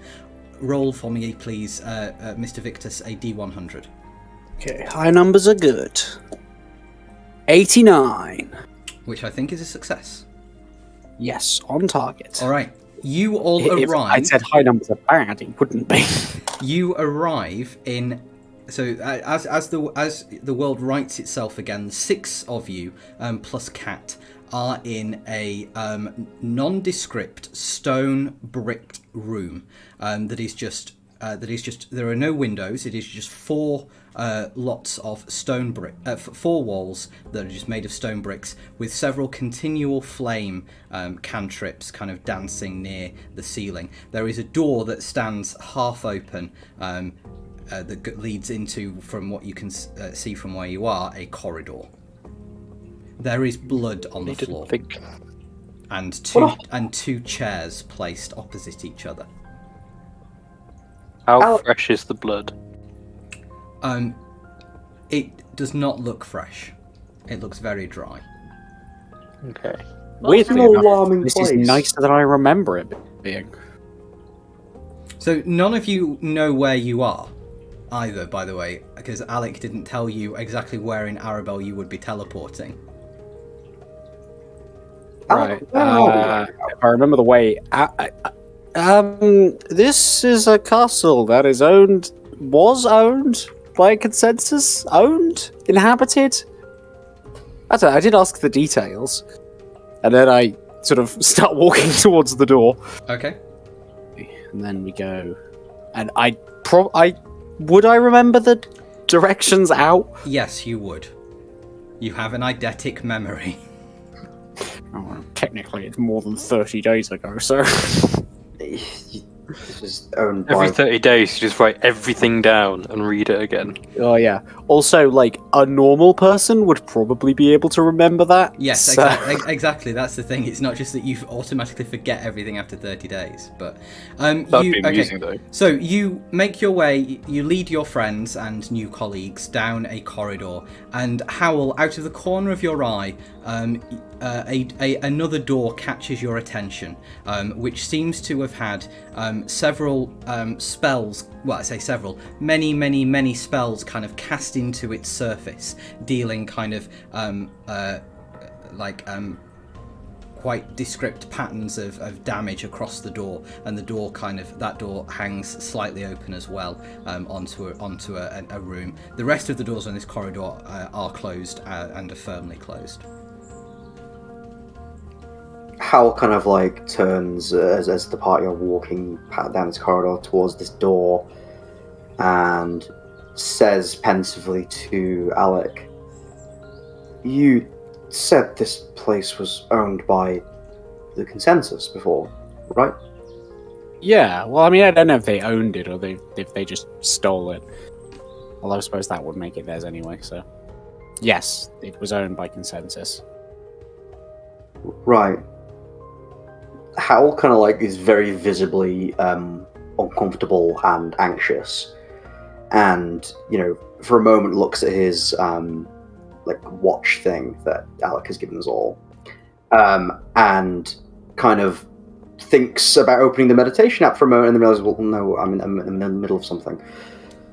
Hal's going to take a quick peek, just push open that door a little bit, just to look inside. He doesn't know why, but inside there is a stone bed with a mattress and bedclothes on it. There is a table and single chair, and a continual flame cantrip dancing underneath a lamp that has a window that is open, and the window can be closed to kind of put out the lamp. There is nothing else in this room. Hal kind of grimaces, and it can't quite explain why, and then kind of realizing he's probably falling behind the group a little bit, tries to shake whatever this weird feeling is off, and kind of tries to hurry towards the rest of the party. Okay.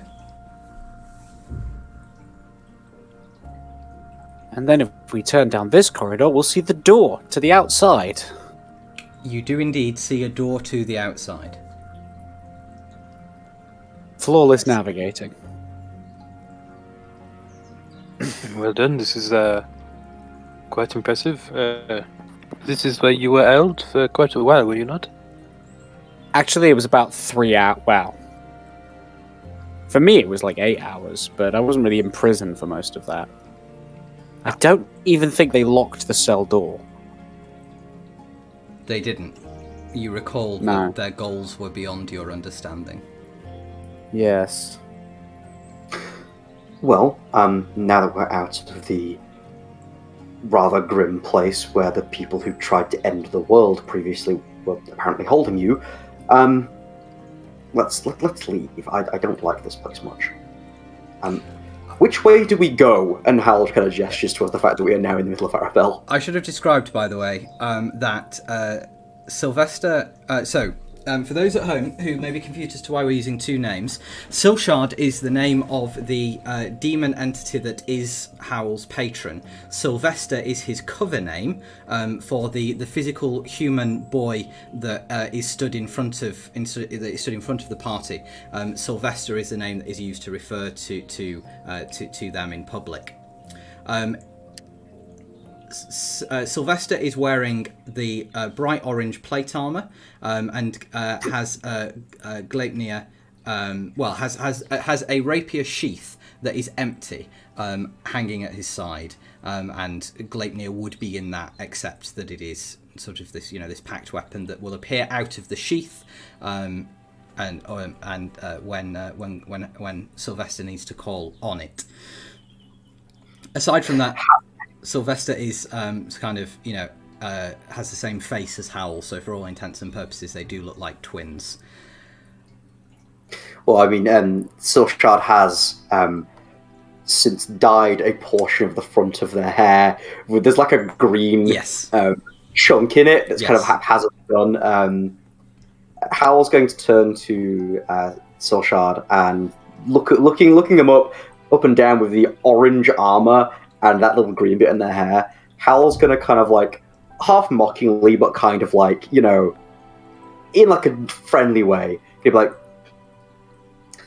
Silshard, you look like a carrot right now. He says, he turns and looks at you and says,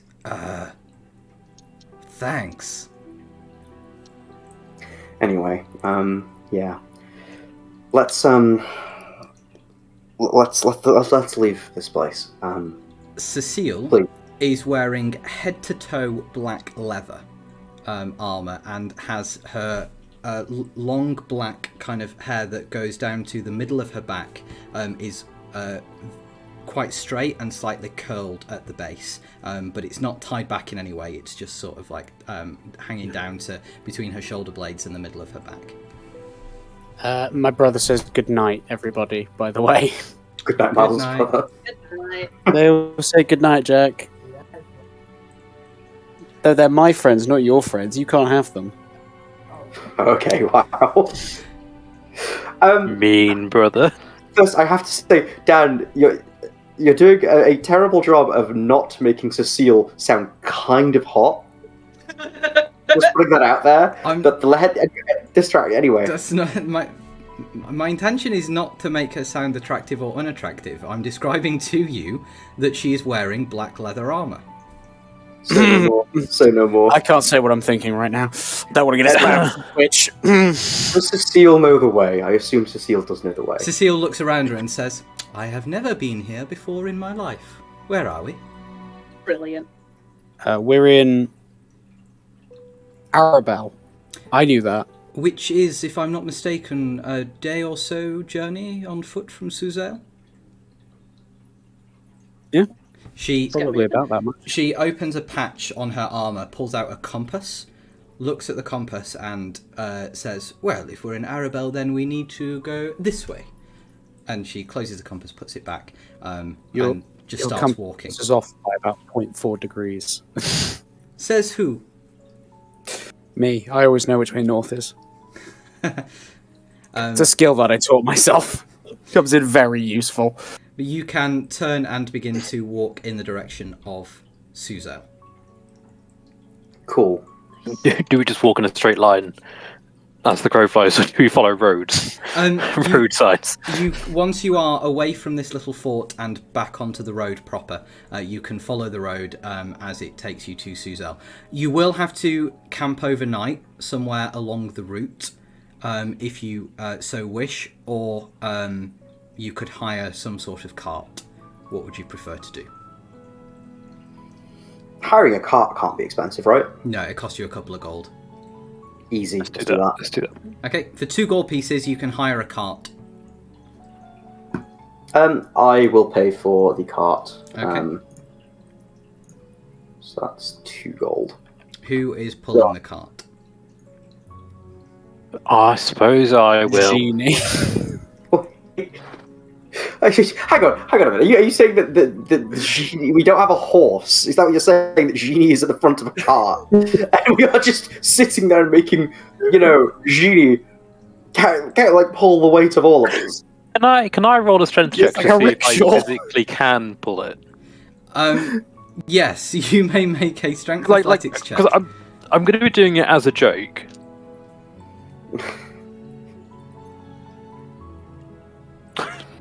$25. You just pick up the kind of, not everyone is sat in this cart, and some of you are walking alongside and kind of taking it in turns. But Génie, you're able to pull it most of the rest of today, with people in it. I was gonna say we could get my Mastiff to do it, but okay. The Mastiff can do it while we all sleep in the back of the car. Hal's just going to stare at wonder at Génie and go, Génie, obviously you are so much of a secret agent and all, but you really are a man of mystery. You know what they say? Small and mighty. Okay, I don't like how you said that. And Hal's going to turn back around in the cart and pretend that did not happen. If we're in the car, is that going to take us overnight, or? Yes, if you have the Mastiff, pull it overnight. Okay. Well, I'm assuming we'll still need somebody or two to overnight to. Well, you could take pick watches. up. Yeah, that's what I mean. Yeah. While we're in the back of the car, Howl is going to kind I've of pulled you guys for 7 hours. I'm not taking a watch. Very impressive. Yeah, understandable. I'll cover Génie's watch. Howl's going to turn to Alec and say, I have a magic question that I was kind of hoping you could answer for me. I am something of a wizard myself. Howl blinks slowly and say, yeah, I suppose you are. Okay, so I recently have learnt the means to summon a demon as a spell of sorts. As part of that, I needed to get this, and Howl is going to pull out a vial, like a vial you'd use for chemistry or whatever, and it's made of solid ruby.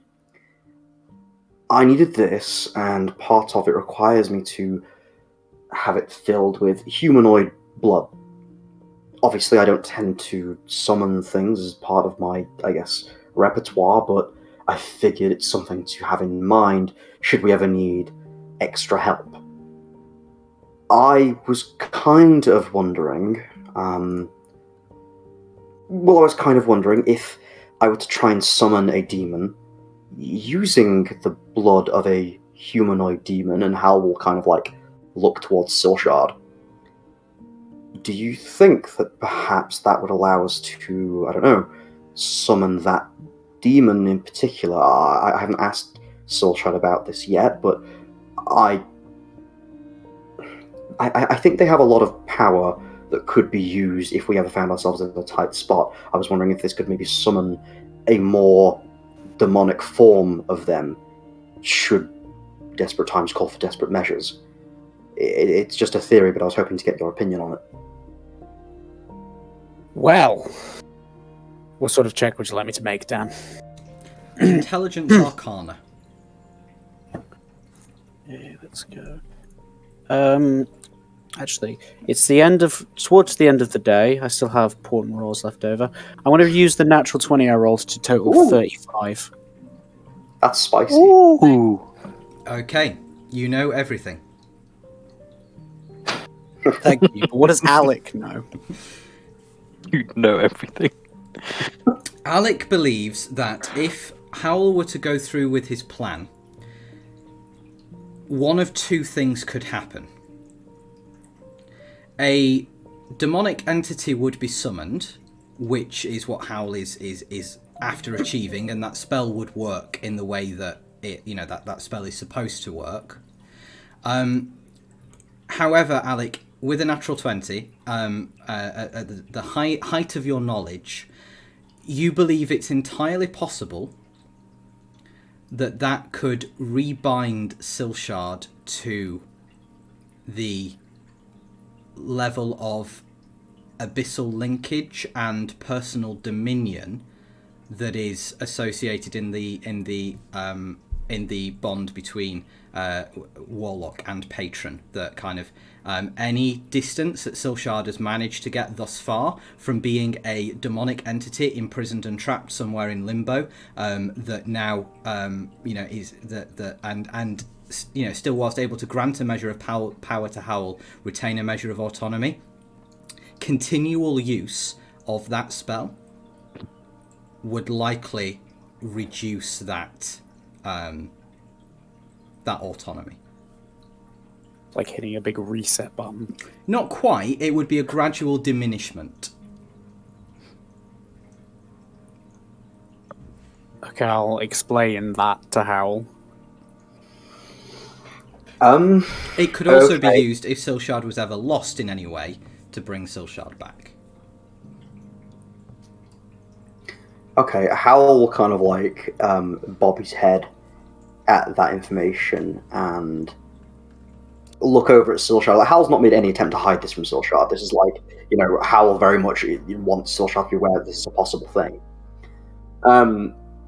Howl will turn back to Alec and say, okay, well, I don't much like the sound of taking any autonomy away from Silshard now that they've worked so hard to earn it, but I suppose it's useful to know that we have a way of, bringing them back if something were to happen.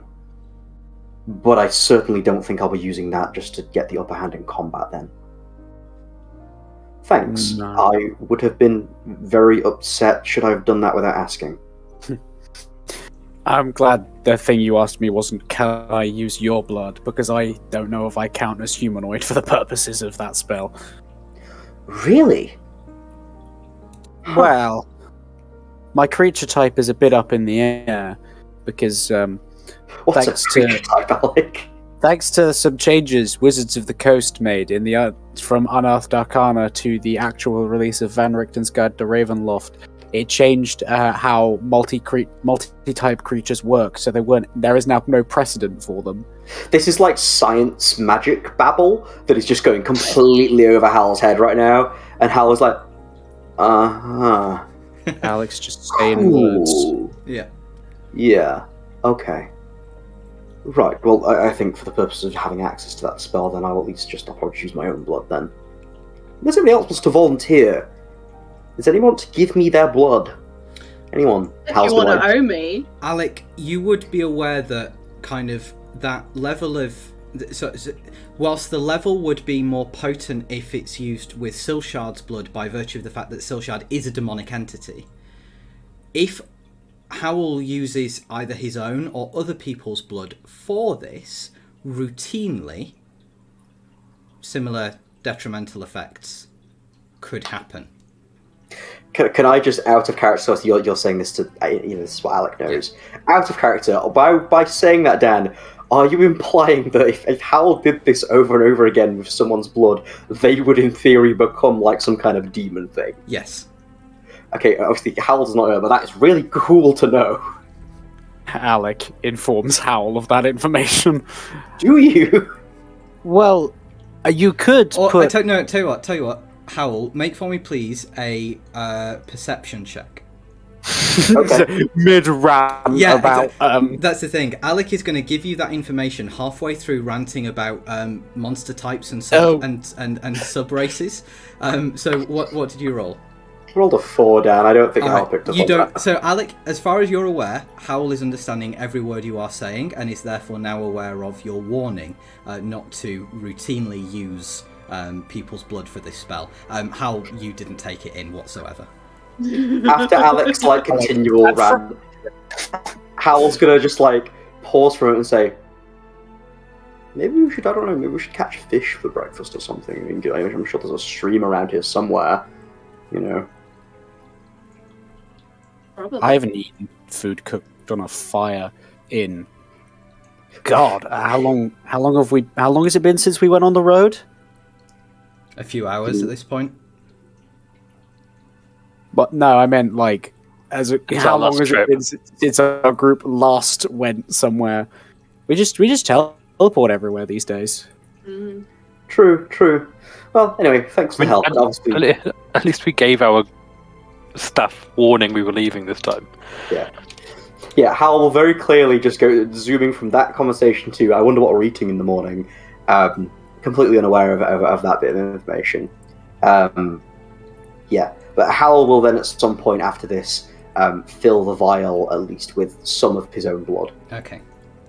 During the night, whilst people are resting, two things are going to happen. One, Silshard and Howl will, because there are several different people of you awake at different times, there will be a portion of the night where Silshard and Howl are awake at the same time. During Howl's watch, most likely.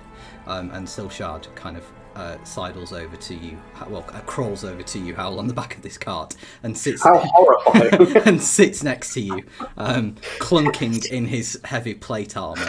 Silshard in full orange plate armor, crawling towards It's like Howl. commando crawling across this cart, and comes in and props himself up next to you and says, "How are you doing?"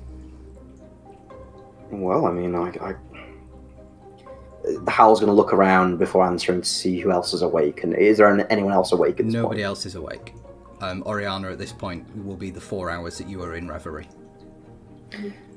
Howl will drop a little bit of his faux togetherness for a moment and say, well, I could be doing better. But admittedly, it's kind of nice to have a distraction. I don't really know what to do about the situation we're in, let alone the fact that Uncle Thomas may have tried to kill Cassius, at least inadvertently, or I don't know. Do you really believe he would have done that knowingly? I mean, he always says that the last thing he wants to do in this world is to hurt you. Yes, but he was willing to hurt Ben, wasn't he? Someone else. I hate to do this, but he didn't hurt Ben. He was using Ben as a test. Yeah, but listen, I'm going to new at this whole being mortal human thing. But Ben's what, 19? Oh God, did we miss his birthday? Ben's going to be terrified. Ben's going to be traumatized by that. That's not something that happens to normal people outside of our line of work particularly often. Ben just works at our cafe. I can't help but feel some resentment for the effects that's going to have on him. And for effects that Thomas has caused him, or that being employed by us will cause him. Hal thinks for a moment and kind of slumps lower into the cart, looking up at what I presume is now the nice guy. Yeah. And will say, Well, I know you're asking genuinely, but frankly, I don't know if I can answer that. I can't help but think it might be. Maybe it would be better for people if they weren't around us all so much. But I don't know. I can't make that kind of decision. You scared the Sorry, absolute like. it's fine. Well, everything out of I me. muted it so stream didn't hear that, but you did. Okay, well, Dad just sneezed loud enough that I. Bless you, Anyway. man. Thank you. It was more important that they didn't hear than you. Sorry, chat. Right. Silshard sneezes halfway through you. Hal will turn to Silshard sneezing and go, well, that's new. I don't think you've done that before. No, it felt weird. Oh gods, do we have hay fever? If you have hay fever, then I have hay fever. I mean, when we've been around plants over the last few weeks, yeah, I've been a bit sniffly. Oh no. Anyway, that's probably besides the point. Silshard says, so, do you think you'll be able to forgive him?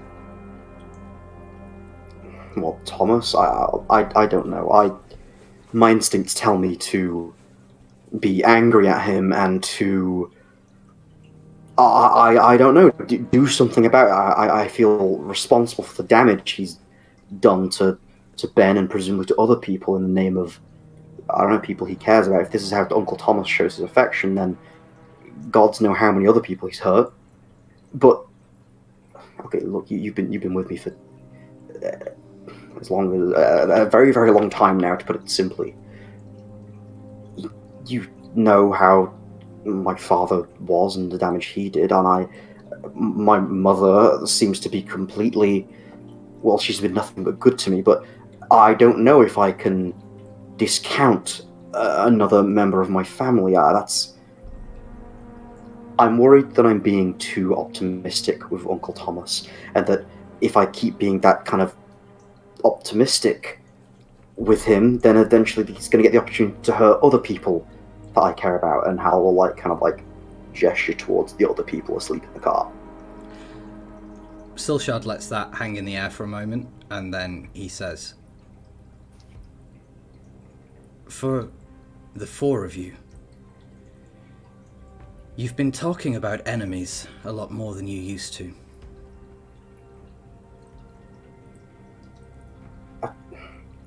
Have we? I mean, but we've always seems to have had somebody, frankly, trying to kill us. I mean, if it wasn't Uncle Thomas, it would be either my father or the Consensus or the entire cult of Vecna. But they didn't. When they tried to hurt you all, it didn't make you all feel the way it's doing now. You were driven, determined, you knew what you had to do and you went to do it, and it didn't... You were more objective, in a sense. Not in a good way or a bad way, just it felt a bit more distant. But this time, it seems from all of you, it feels a bit more personal. Whatever this is, whatever enemy we're about to face, it feels as though it's hurting more. Hal pauses and then says, I don't know. I mean, maybe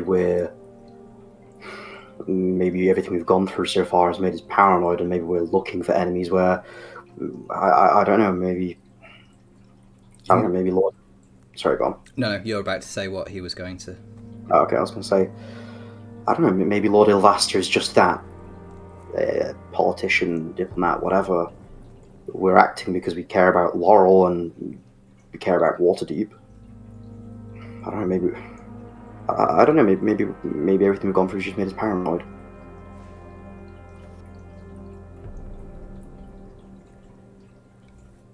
Do you want more enemies? No, I just don't know what else we really know, I suppose. It's things just keep happening, you know? What would you do if things stopped happening? Like, if you didn't do this, what would you be doing? I don't know. Ever since I ran away from home originally, and then, the whole revenge thing, and then that played out. Ever since then, I don't know. We've always been dealing with things like this. I don't know if I could actually just work in the cafe, frankly.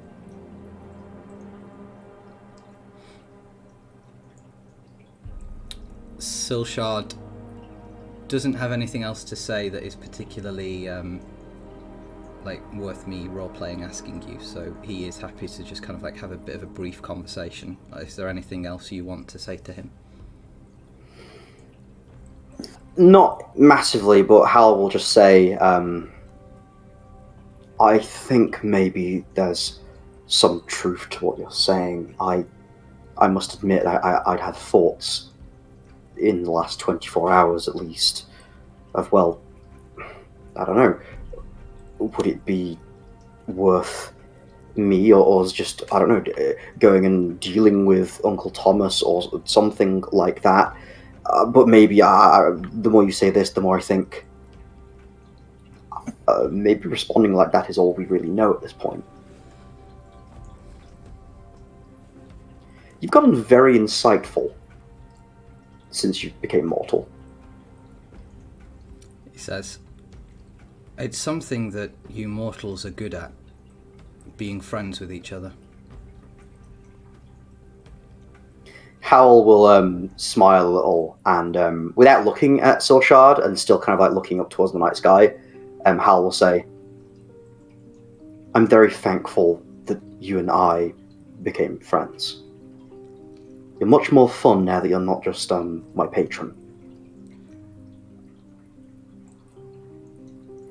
He make an insight check. Okay.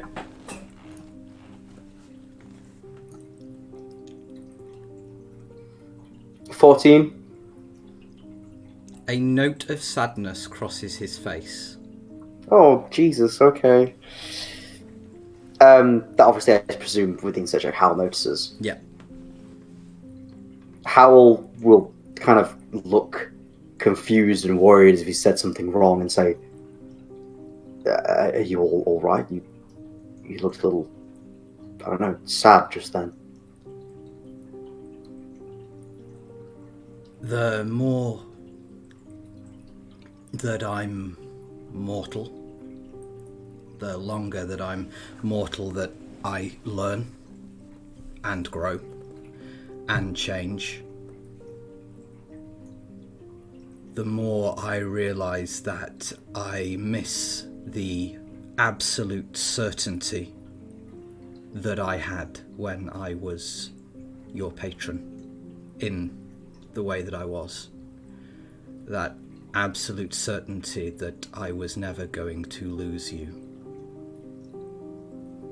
Howl looks like despondent for a moment, and then almost kind of touched, and will say, oh, I'm sorry, that's I feel somewhat responsible because obviously I encouraged you to become who you are now, but oh, Silshard, that's just part of being mortal. But it's also part of caring about things, for what it's worth. Do you think you care more now than you did before? There are many new emotions that I have now. This feels... When I was your patron, when I was in limbo, I was the epitome of greed, possessiveness. This feels better than that. That desire to want things, but not because of greed, but because of love. That's new.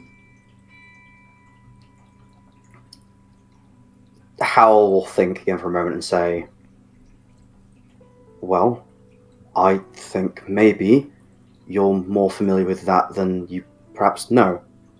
All that time that you were in that closed room in that situation connected to Gleipnir and to me in that way. When you were feeding off my greed and on my desire to kill my father or whatever else it became, it wasn't at first, but it definitely became motivated by love. You were feeding on that all that time. I think you're probably more well adjusted to that than you realise.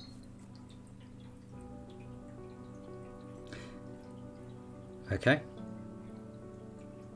Is there anything else you want to add to that interaction? Howell will end that conversation by saying, "That said, your sense of style still leaves a little to be desired." He kind of throws his head back a bit and chuckles and shakes his head and says, like you have one yourself. Hey, Howell kind of looks at Sasha and goes, no, you're right. Yeah, I can't particularly argue with that. All right. I was going to say, Howell will just look at the rest of the party with, obviously we've got very eccentric looking characters in the party at this point. Howell will laugh to himself and say, "I think that's something we all have in common." Génie eccentric. Génie, I don't need to explain. Have you seen the character arc? I think the word you used earlier was mysterious. Mysterious and eccentric can go hand in hand. Yeah. But after that conversation, Howell will kind of just sit with Silshard until one of them goes to sleep. Okay. Yeah. So, the second thing that I want to... Go on.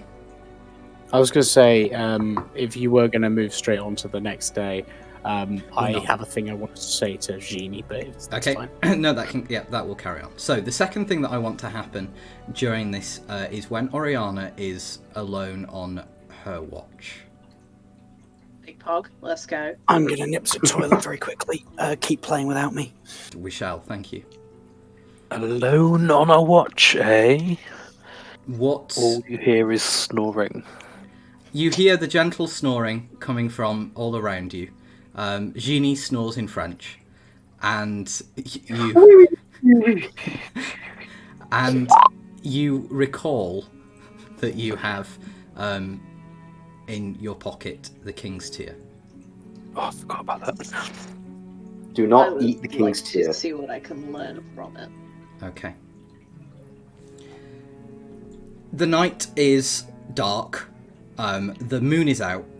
The stars are out overhead. You can see the core of the galaxy running along the highest point of the sky as it arcs from horizon to horizon. The deep inky blackness of the sky, as I say, littered with these pinpricks of light from the many stars and nebulae and planets that you can see from Faerun. The moon, Selyun, bearing down in a crescent overhead. Your companions all around you, asleep. Your Displacer Beast kitten purring gently at your side. You hold in your hand the small package, the small parcel of fabric that was handed to you by Cecile in the cafe, containing the King's Tear. You can slowly unwrap it, and in your hand is lying this little blue gem, very pale blue gem, that when it was out in broad daylight in the cafe had glowed with a very pale blue. That glow is not diminished by virtue of there not being any sunlight.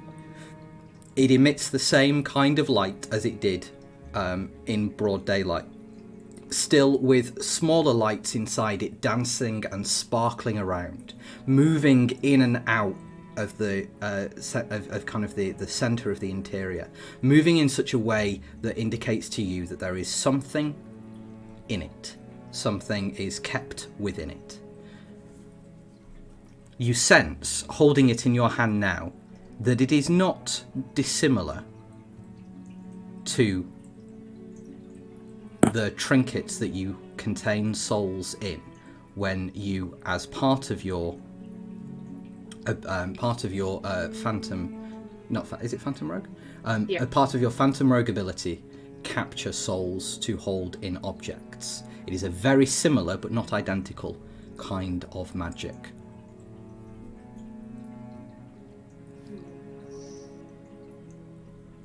Is there any way that I can try and gain a sense of what is in this gem? Because I know I can tell which soul is in which trinket. Is there any way that I can sense what might be in this king's tear?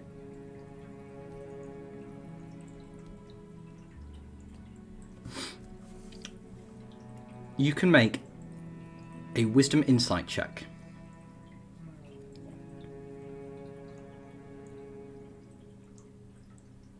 That is an 18. You believe that this particular tier contains the memories implanted into it by a archivist librarian, and that those memories pertain specifically to a lost library. Atlantis? No. It's like an Avatar of the Last Airbender situation. Hmm. The Library of Alexandria. You also know that you would need to crush the gem as you would any of your other trinkets to get the information out of it. So you could totally crush it in your mouth, like you could just chomp that down and that would work, then is what you're saying. Potentially. I'm going to hang on to it for now. I'm not going to smash it. Okay. So you're passing on it, you're not smashing, you're passing. Cool. I'm passing for now. It's a future smash. Till I can figure out how to create one of my own. Alarming. You never know.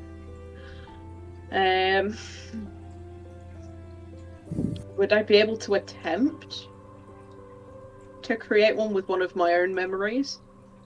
If you had a raw King's Tier, yes. If you are talking about creating King's Tiers themselves, you know that they are specific gemstones that were mined and that were created by the elves and kind of mined by elves. It is a natural physical thing that has this particular property, as opposed to it being an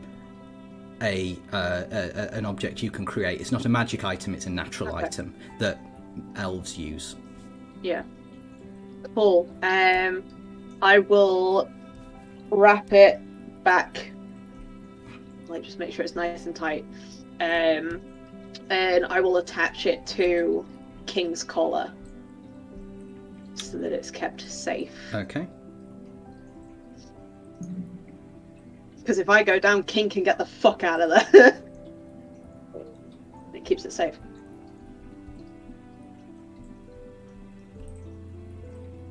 All right. Interesting. This Interesting. rare, magical, I'm also going to make a mental note to get legendary my item. box.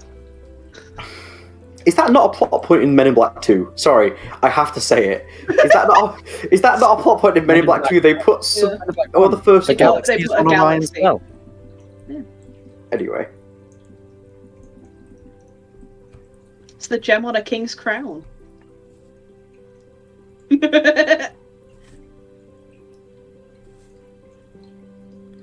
Okay. As you, Oriyana, have the rest of your watch and kind of, after you've played with this gemstone a bit, your eyes return to the heavens and you're looking up at the stars overhead and noticing them dancing in dancing in the sky as their brightness amplifies and recedes in a way that is not dissimilar to the patterns in the gemstone, and you get yourself kind of lost in a daydream for a moment. Oriyana, you hear. Just in the back in the back of the air. Oriyana is immediately going on to high alert and looking around to try and find where that came from. Okay, make a wisdom perception check.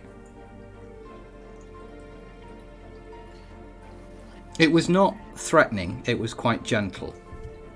29. You do not see any obvious cause of your name being whispered in the wind. Who's there? She'll kind of like whisper back, just like, who's there? What do you want? There's no response.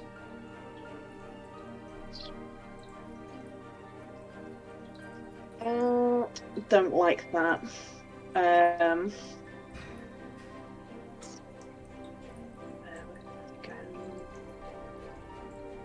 And there's no obvious sign of who or where it could come from. Great.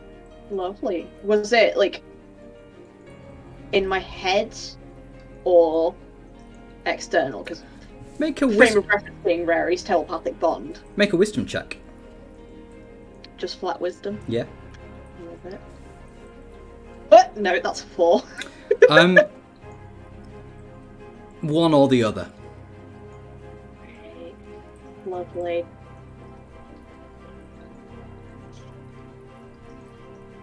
And nobody else is awake, are there? No. Everyone else is.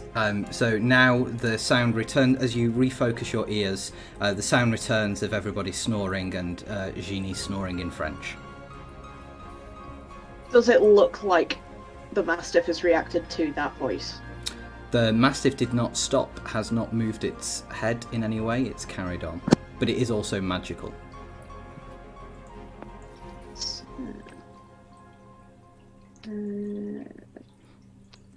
I'm just going to double check. Can see invisible creatures. Yeah, okay. It can't hear random shit. Oriyana will remain on high alert. Mm-hmm. Just keeping an eye out for anything that might be trying to reach out to her. Okay. Make a wisdom perception check.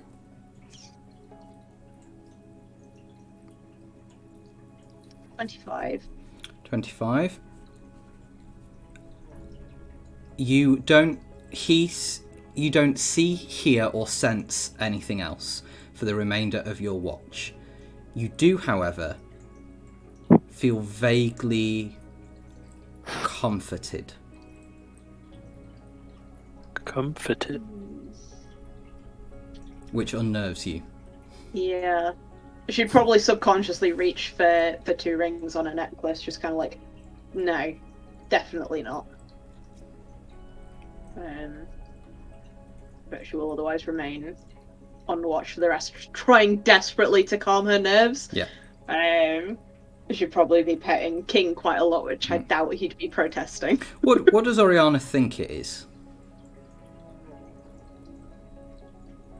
Given recent resurgences, and that it was a comforting thing, she'd be tempted to think it's Sam.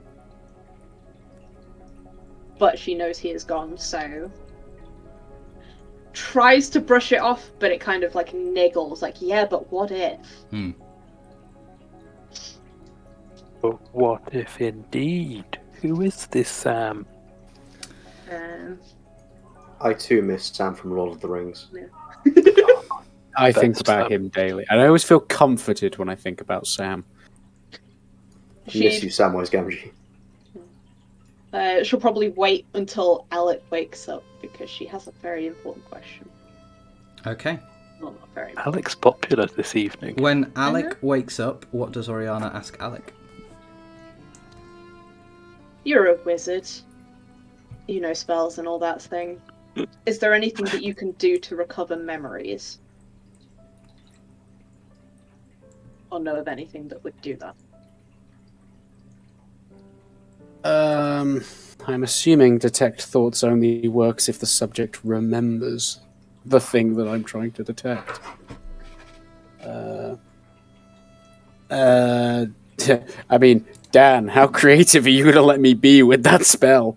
I will let you be creative with that spell, because if it's memories that a person should have but no longer has access to, then that would be a good way of recovering said memories.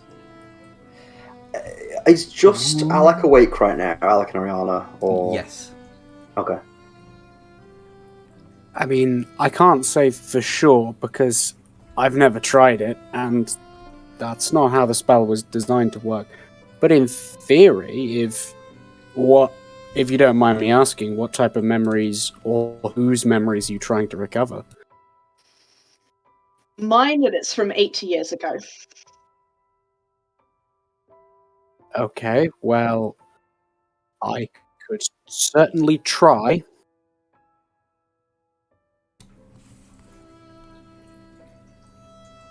Let's do it. Okay, I'll sort of find my spell book, flip to the right page. Mm-hmm.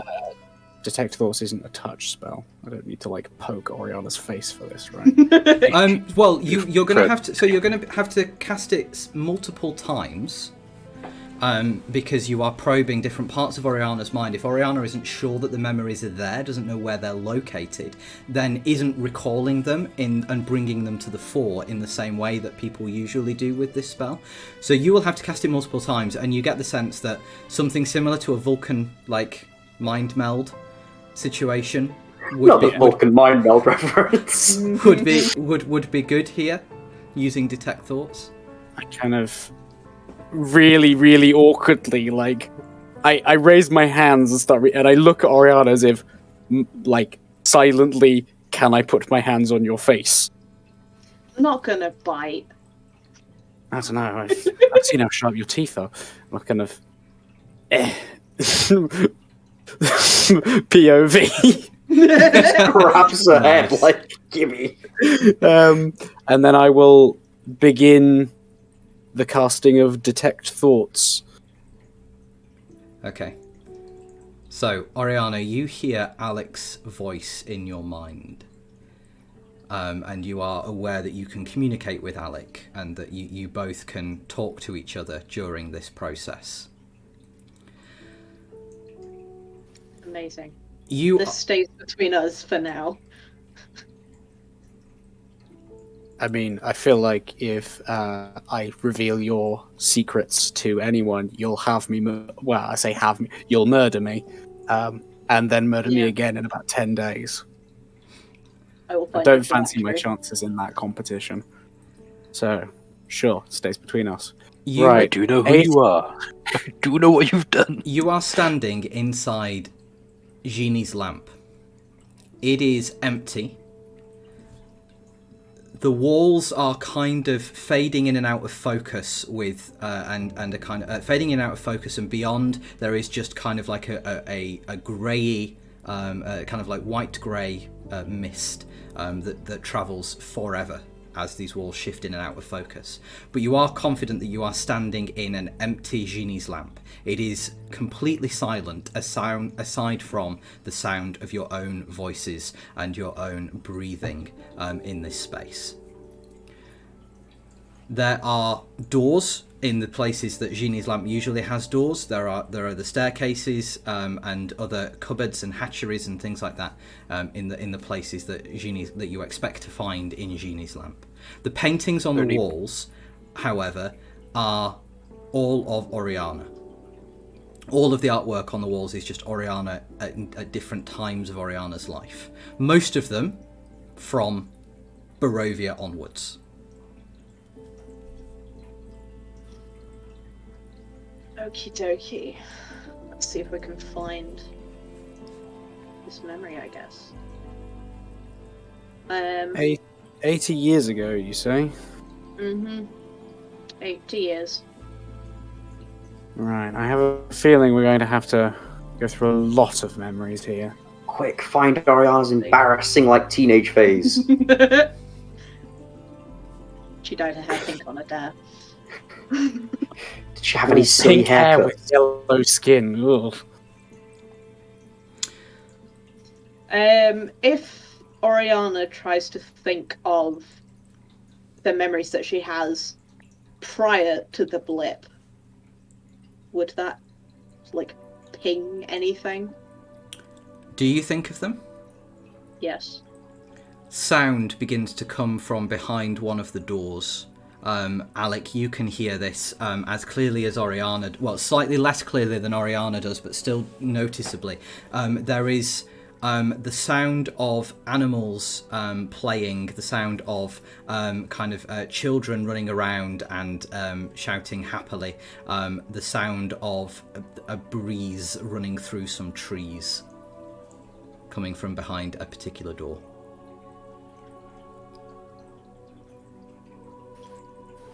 Guess that's a start.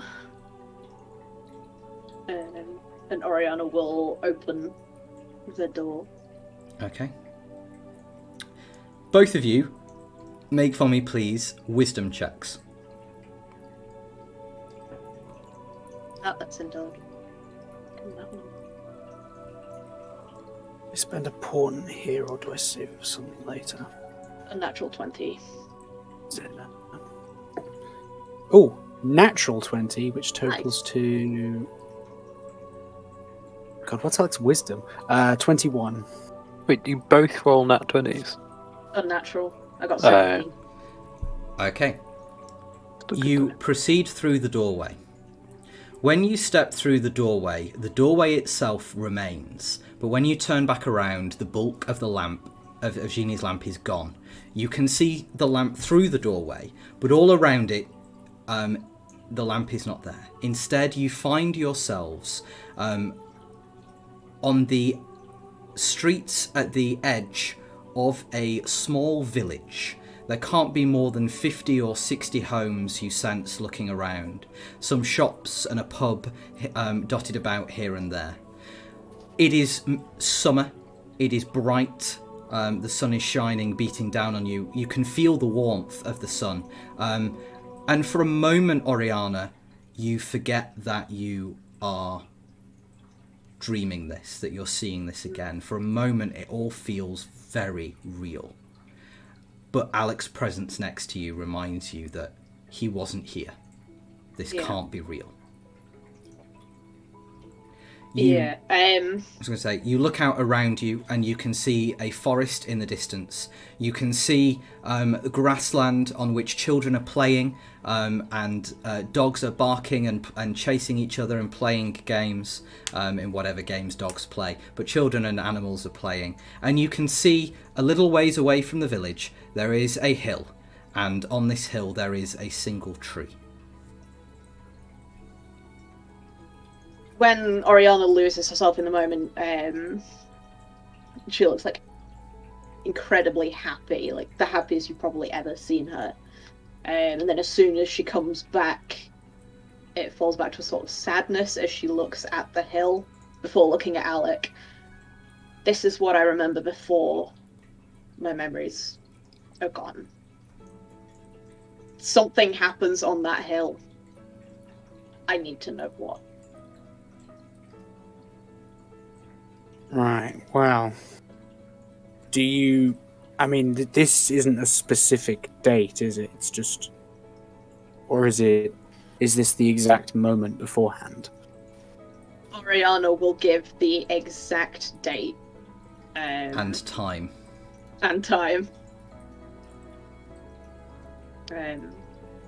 This is the moments before.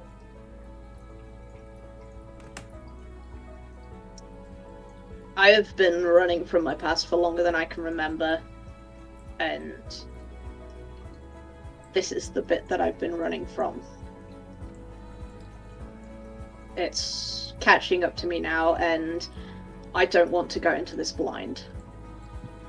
The case that Ilvaster and his hench witch are looking into, I am involved in it. And they don't know that yet. Okay, well,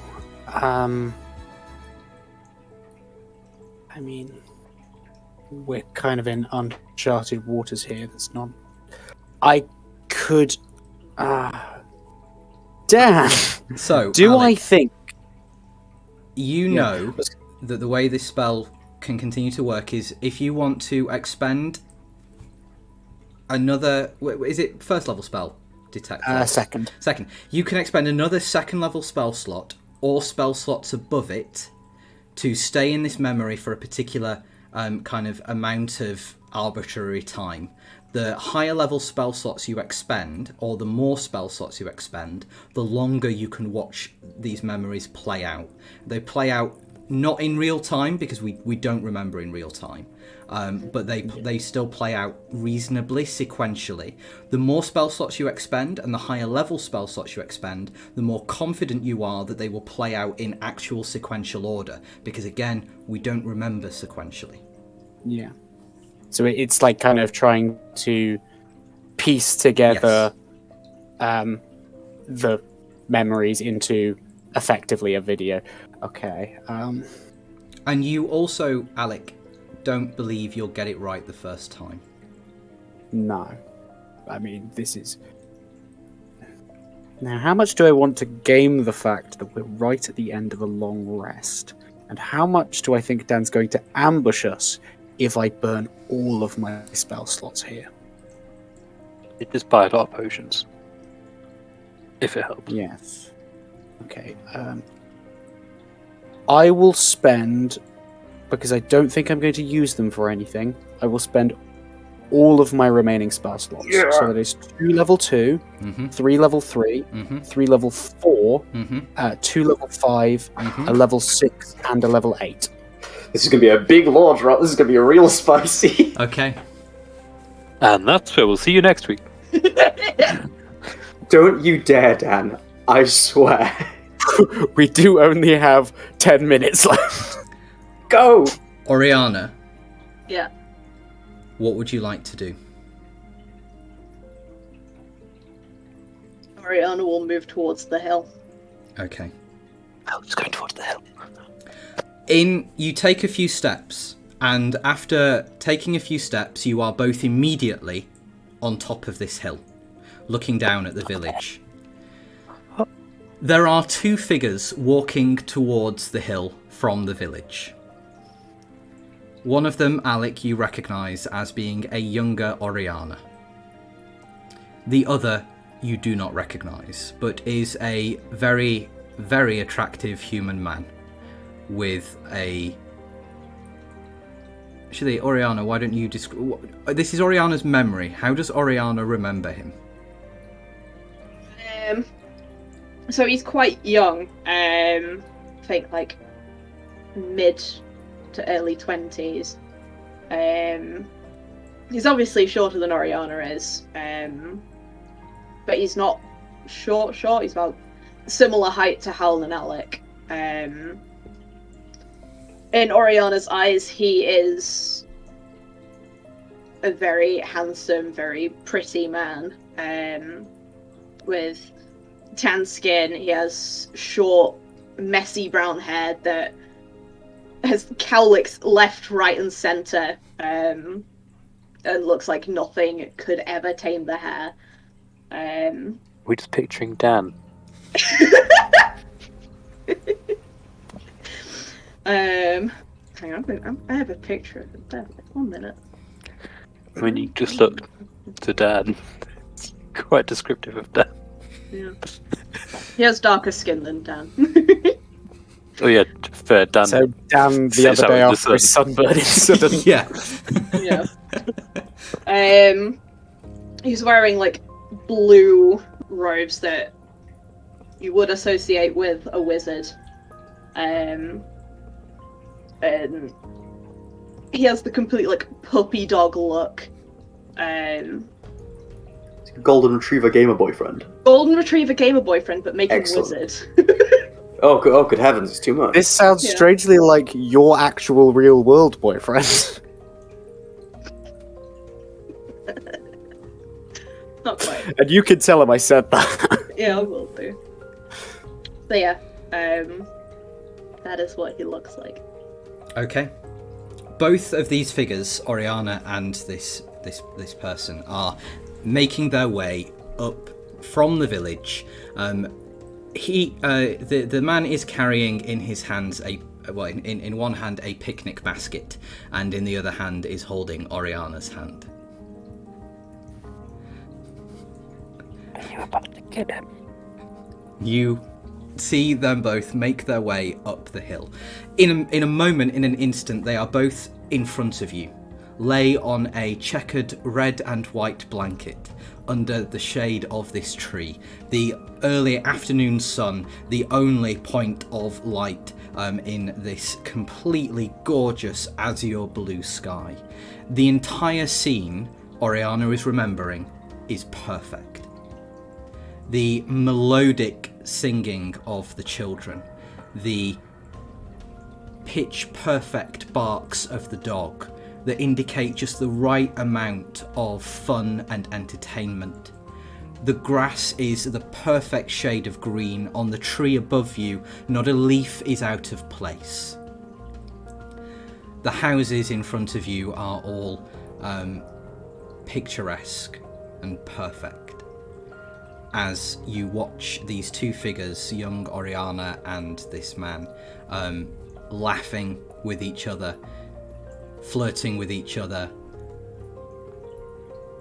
And there is a moment where they are reclining on this on this checkered blanket, facing each other with the remains of their picnic kind of in the middle of them, reclining, lay on their sides, facing each other, holding a champagne flute filled with a particularly nice-looking, what you assume to be a sparkling wine, given that the Champagne region of France doesn't exist in D&D, and I'm not ready to have Miles attack me for that. Not this discussion again. Yeah.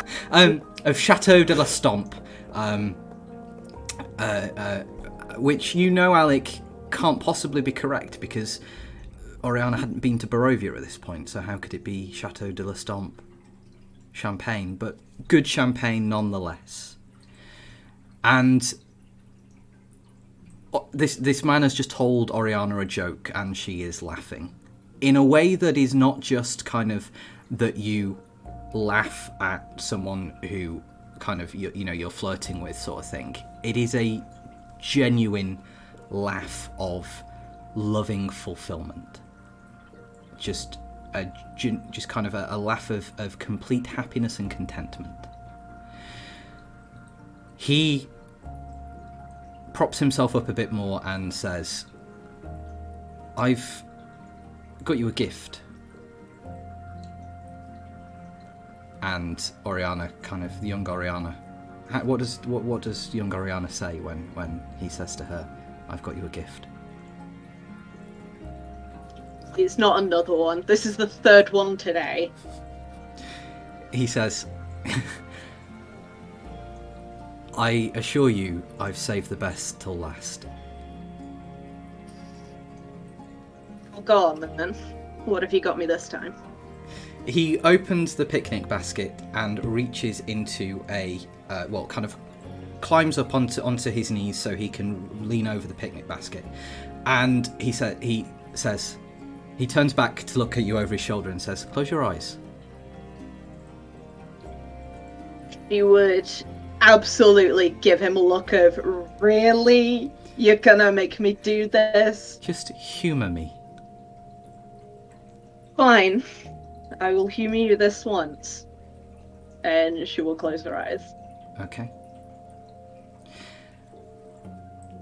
There is a bit of movement, and in an instant, the movement is changed.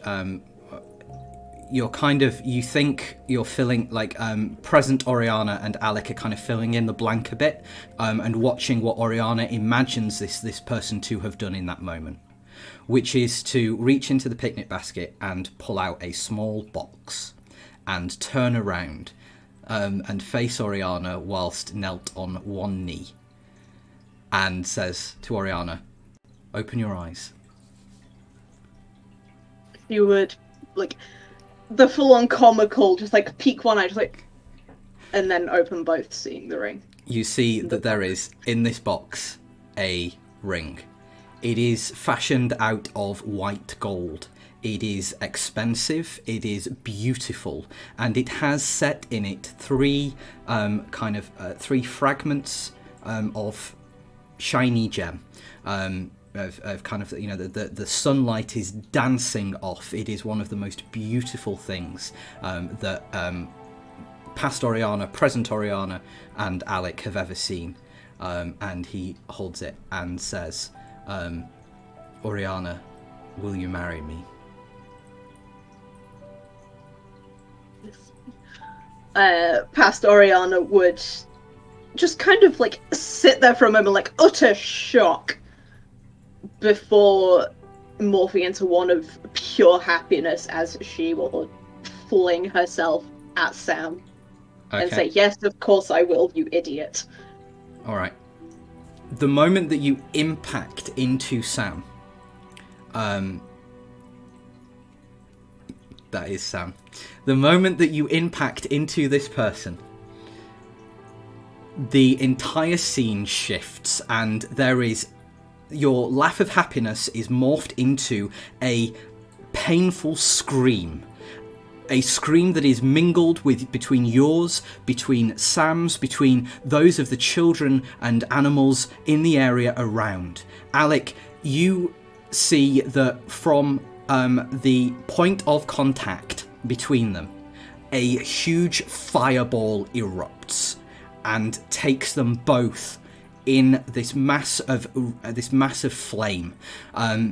Burns the tree, burns the hillside, and when the fires recede, only Oriyana is there, unharmed, clutching in her hand 2 rings.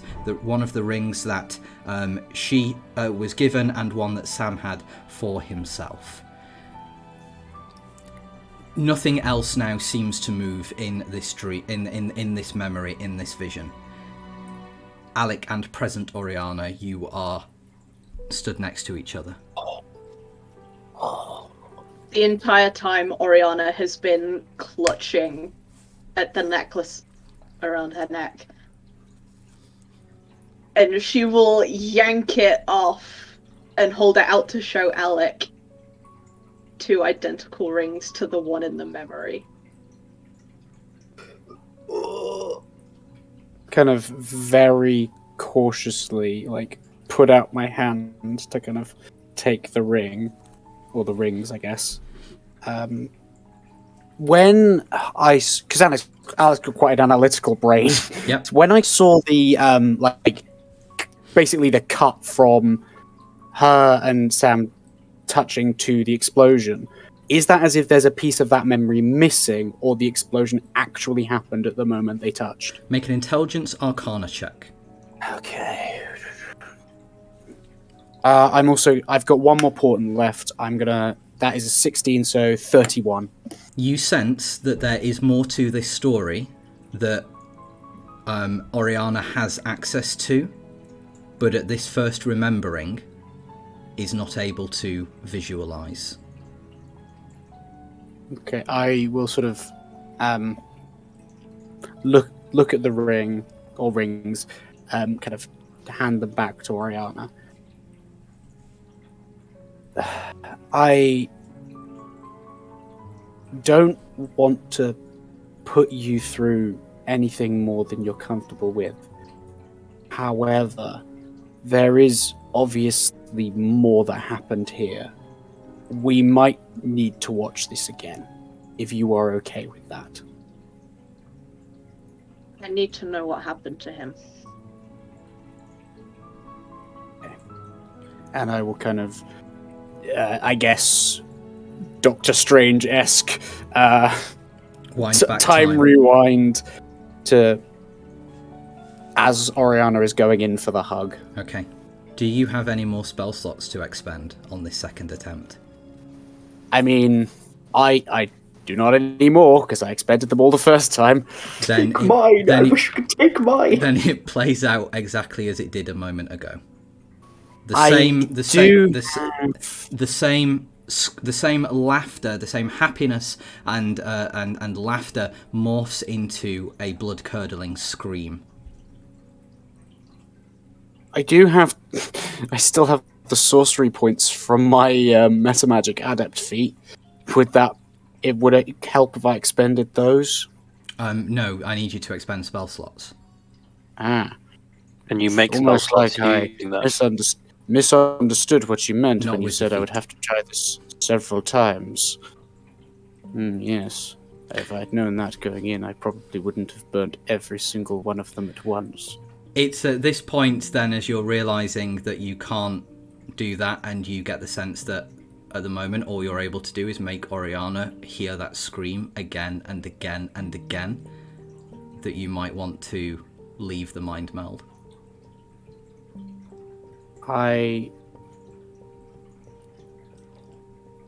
I'm sorry, but I need another night's sleep before I can help. This has been eye-opening, I guess. We can try it again later. I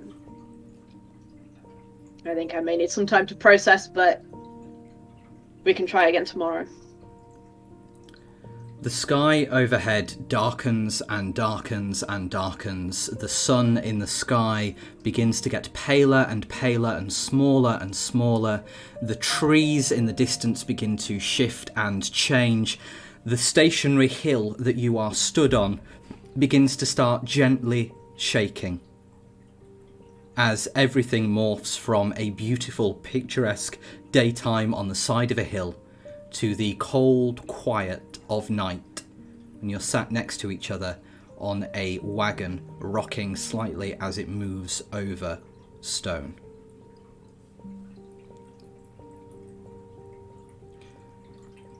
For what it's worth, I know what it's like to have a past that you want to move on from. And that's exactly why I asked if you could help. I feel out of as much as the others would be able to help, you'd know the most. I'll tell them eventually, obviously, but I'd rather have answers to give them rather than just have more questions added to the pile. Not that we would only ask questions. Well, when you're ready, I'll hopefully be able to apply my experience with this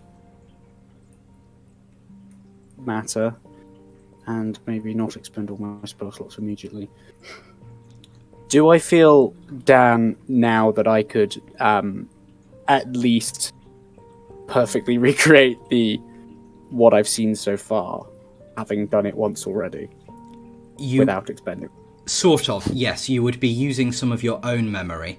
I would like you to make, whilst you're thinking this through, I want two things from you. A Intelligence Arcana check and a Wisdom Insight check, in whichever order you prefer.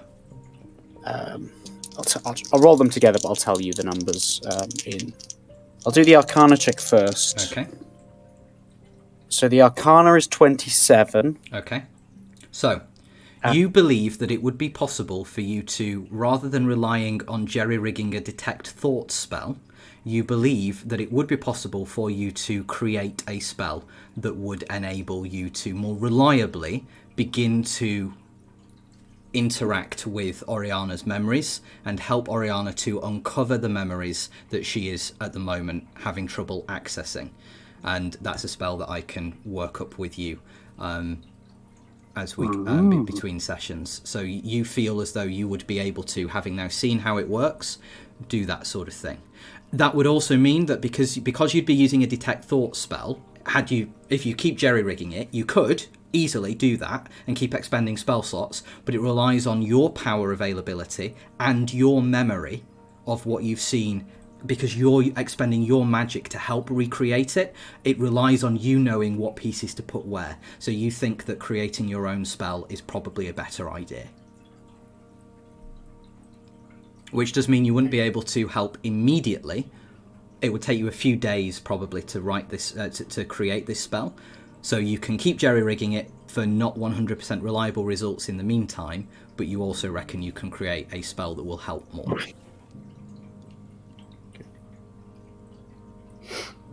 And the insight is a 16. You are aware that when people remember things, we remember them differently than they actually happened. We remember some things better than they were, some things worse than they were, some things associated with times that we were very happy, we remember more fondly, and we minimise the bits that were kind of, overly disruptive or unimportant to us in those moments. You get the sense that at present, Oriyana's memories are still that. They are that which she is remembering, as the happiness associated with that moment.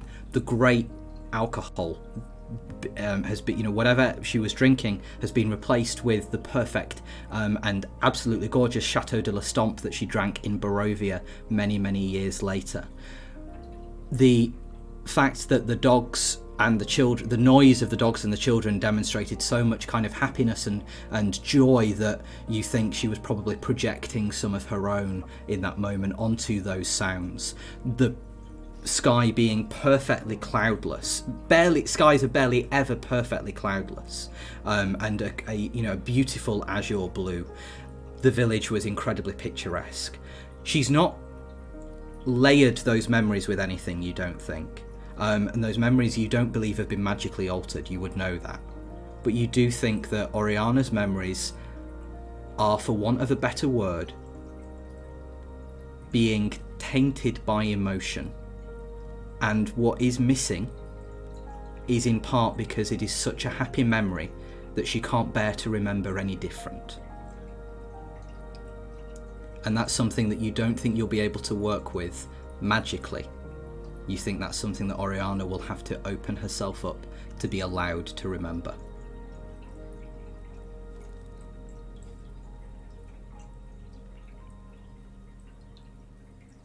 There's...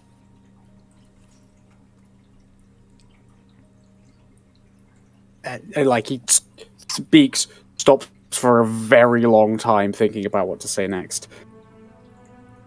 I'm not good with people. You've seen this.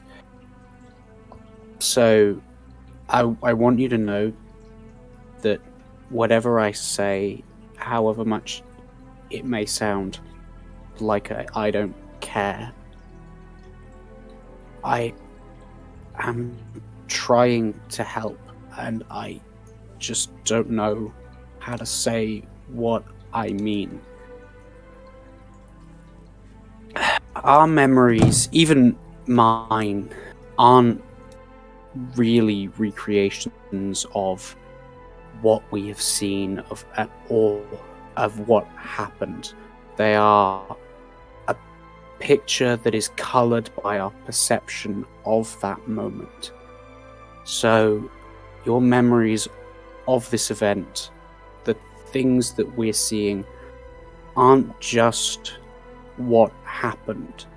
They are how you want them to have happened as much as how you think they happened. And it's on some level, to be able to find the pieces that are missing, you need to acknowledge the pieces that you've added in, the details that you added to this to make I imagine, one of the happiest moments of your life, if not the single most happiest thing that has ever happened to you, even better than it was.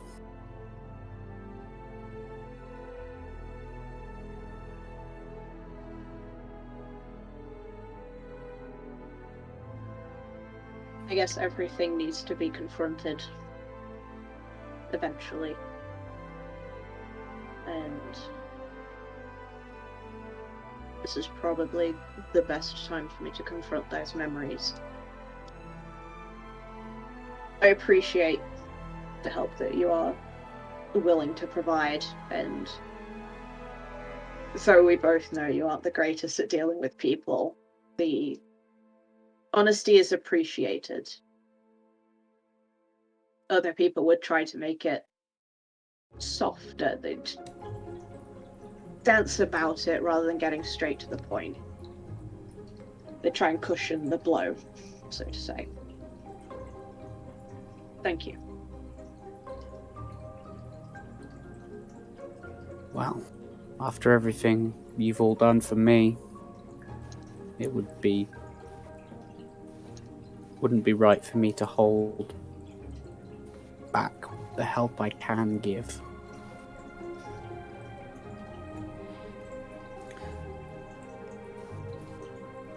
This cart continues along through the night towards Suzale, and through the night you journey on.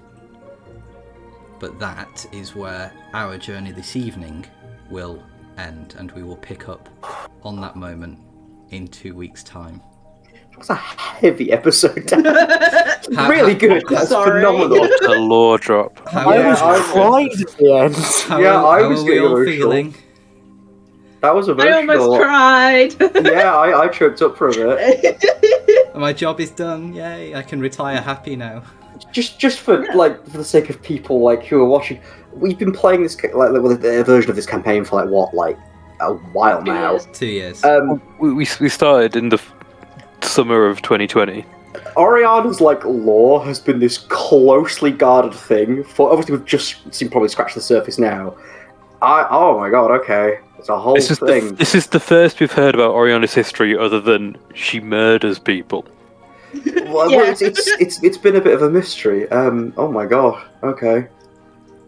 I'm so because this is part of it that I do like to kind of have on stream and say as well, sort of from my perspective as DM. I am so happy, Tony, that you said that Oriyana kind of fingers her necklace a little bit, because that just set the scene perfectly. That was brilliant. Nervous habit. The moment those rings came up, I was like, I know Oriyana wears 2 rings. I'm like, oh, you want me to that? Yeah, absolutely perfect.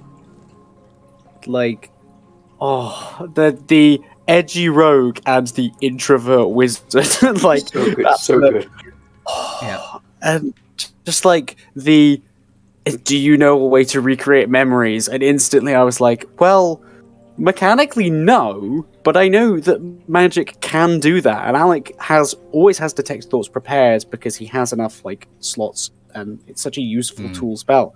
So it was like, well, there's no reason why I can't try. And then just going through it, Alec trying to give life advice on how to cope with memories. Your memories aren't perfect. Oh wait, I literally have an eidetic memory and remember everything that has ever happened to me in perfect photoreal detail. Yeah. But Tony as well, thank you for playing younger Oriyana there in those few moments, because that interaction isn't something that we foreplanned or anything like that, sort of thing. So that was very much as both acting in the moment there. So thank you for bringing that part of Oriana's story to life. And we'll see more of it as the weeks progress. I'm sure Sam is fine. I'm sure they're fine. Yeah, probably fine, right? Completely coincidental. We'll see. Yeah, totally secretly alive out there. and it turns out Silshard scared of losing you. How? Yeah, no, this was a heavy episode, man. I'm like, I need a shower to think about things. Oh my gosh. I was sat here listening to the conversation between Silshard and Hal, do I drop the bomb now?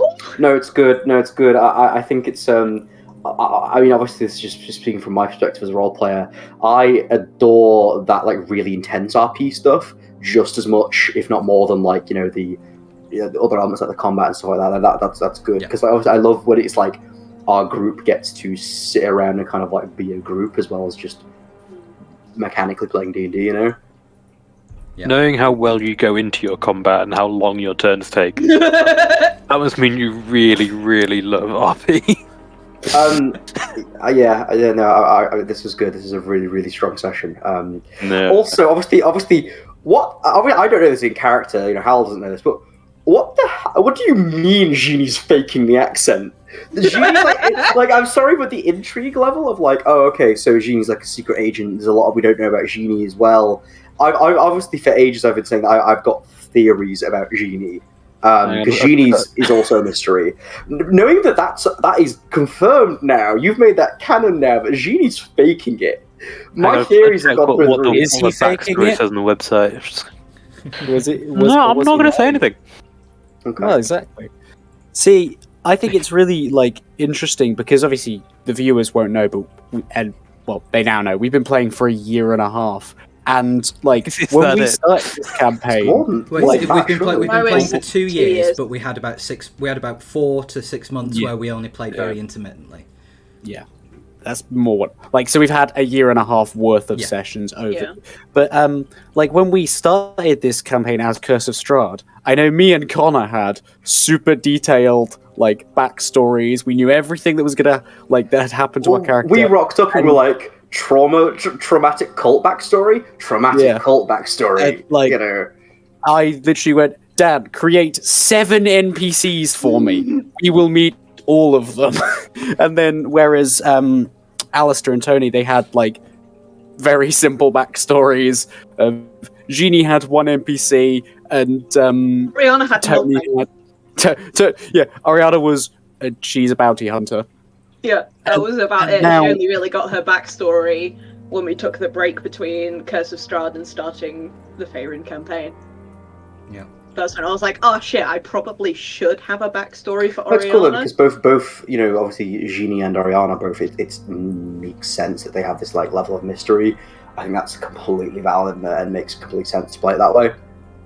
Because now we get stuff like this where it's like And you say Génie only had 1 NPC. Only 1 NPC that you've met. No, right. So earlier, we don't know much about Génie's like history. We know who Génie is, but like, I saw Alistair's face when Dan started mentioning like a gang or something, and people being responsible for there's like intermittent crimes around the Sword Coast, and I saw Alistair's face light up. All I'm saying is, if it turns out Génie's got this insane criminal background, I'll lose it.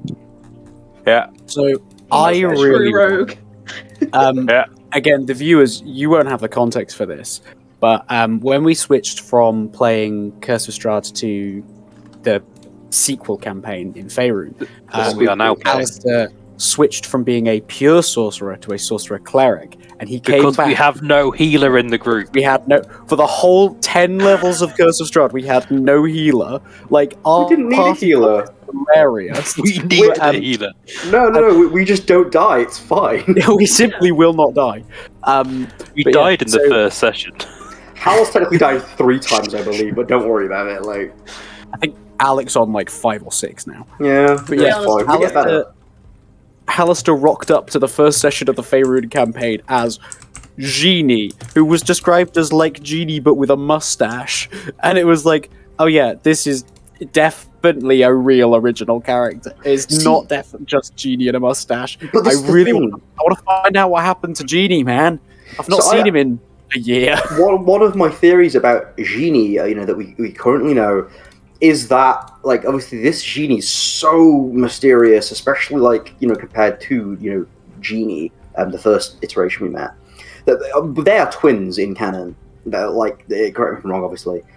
So my current working theory, as far as you know, my current working theory is that Agent Génie of the Harpers, that is like their like code name. That is like Agent Génie.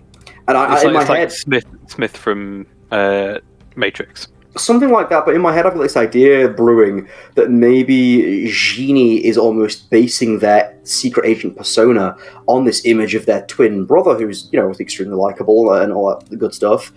But that kind of makes me think, what does Agent Génie actually have going on? Who are they really? Like, I'm not convinced we know. And seeing Alistair's face light up at the mention of gang stuff earlier on, I'm like, I'm scared, I don't know.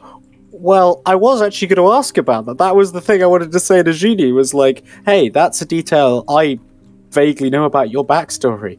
Talk to me. And then Oriyana comes in and sucker punches me with, hey, can you help me work through my trauma? So you are my therapist now. Well, reminder, my trauma was fighting Vecna. I think we should get Alec a custom spell, along with the custom spell that Alec will be working on now, that summons like a therapist's chair, the ones with the back bit. I like that. Alex's new spell is create therapy. It's a cantrip, not a spell. It happens too frequently. All right. Can we get a skill? Therapy. We may indeed have to. We definitely roll for therapy. We should let's change the name of this campaign to Roll for Therapy, frankly. Yeah, Roll for Therapy. Alright, cool. Well, Rolling for Therapy is what we will be back to do in 2 weeks' time. 2 weeks today is our next game, episode 5, and we will then be playing 2 weeks after that, and 2 weeks after that again. So every other Monday, we will be seeing you here at the same time, in the same place, 7 o'clock, British time, whatever British time might be. British time. British time at 7 bong. At 7 p.m. at twitch.tv/TheAglarion. Have a look at our social media channels, particularly Twitter at TheAglarion, for all of the information that you need to keep up with us, including some information about how to add NPCs to this campaign. Is an idea that some of the players here were kicking around during our break earlier, so we'll have much more information about that. As always, you can watch this and all of our other videos on our YouTube channel, TheAglarion on YouTube. Find all of the links there. So with all of that in mind, thank you very much for watching. Thank you for playing. Pleasure as always, and we'll see you all soon. And thank you, Dan, for running the game. No, Bye. thank you. Bye. I'm going to go get therapy in real life now. Oh, God.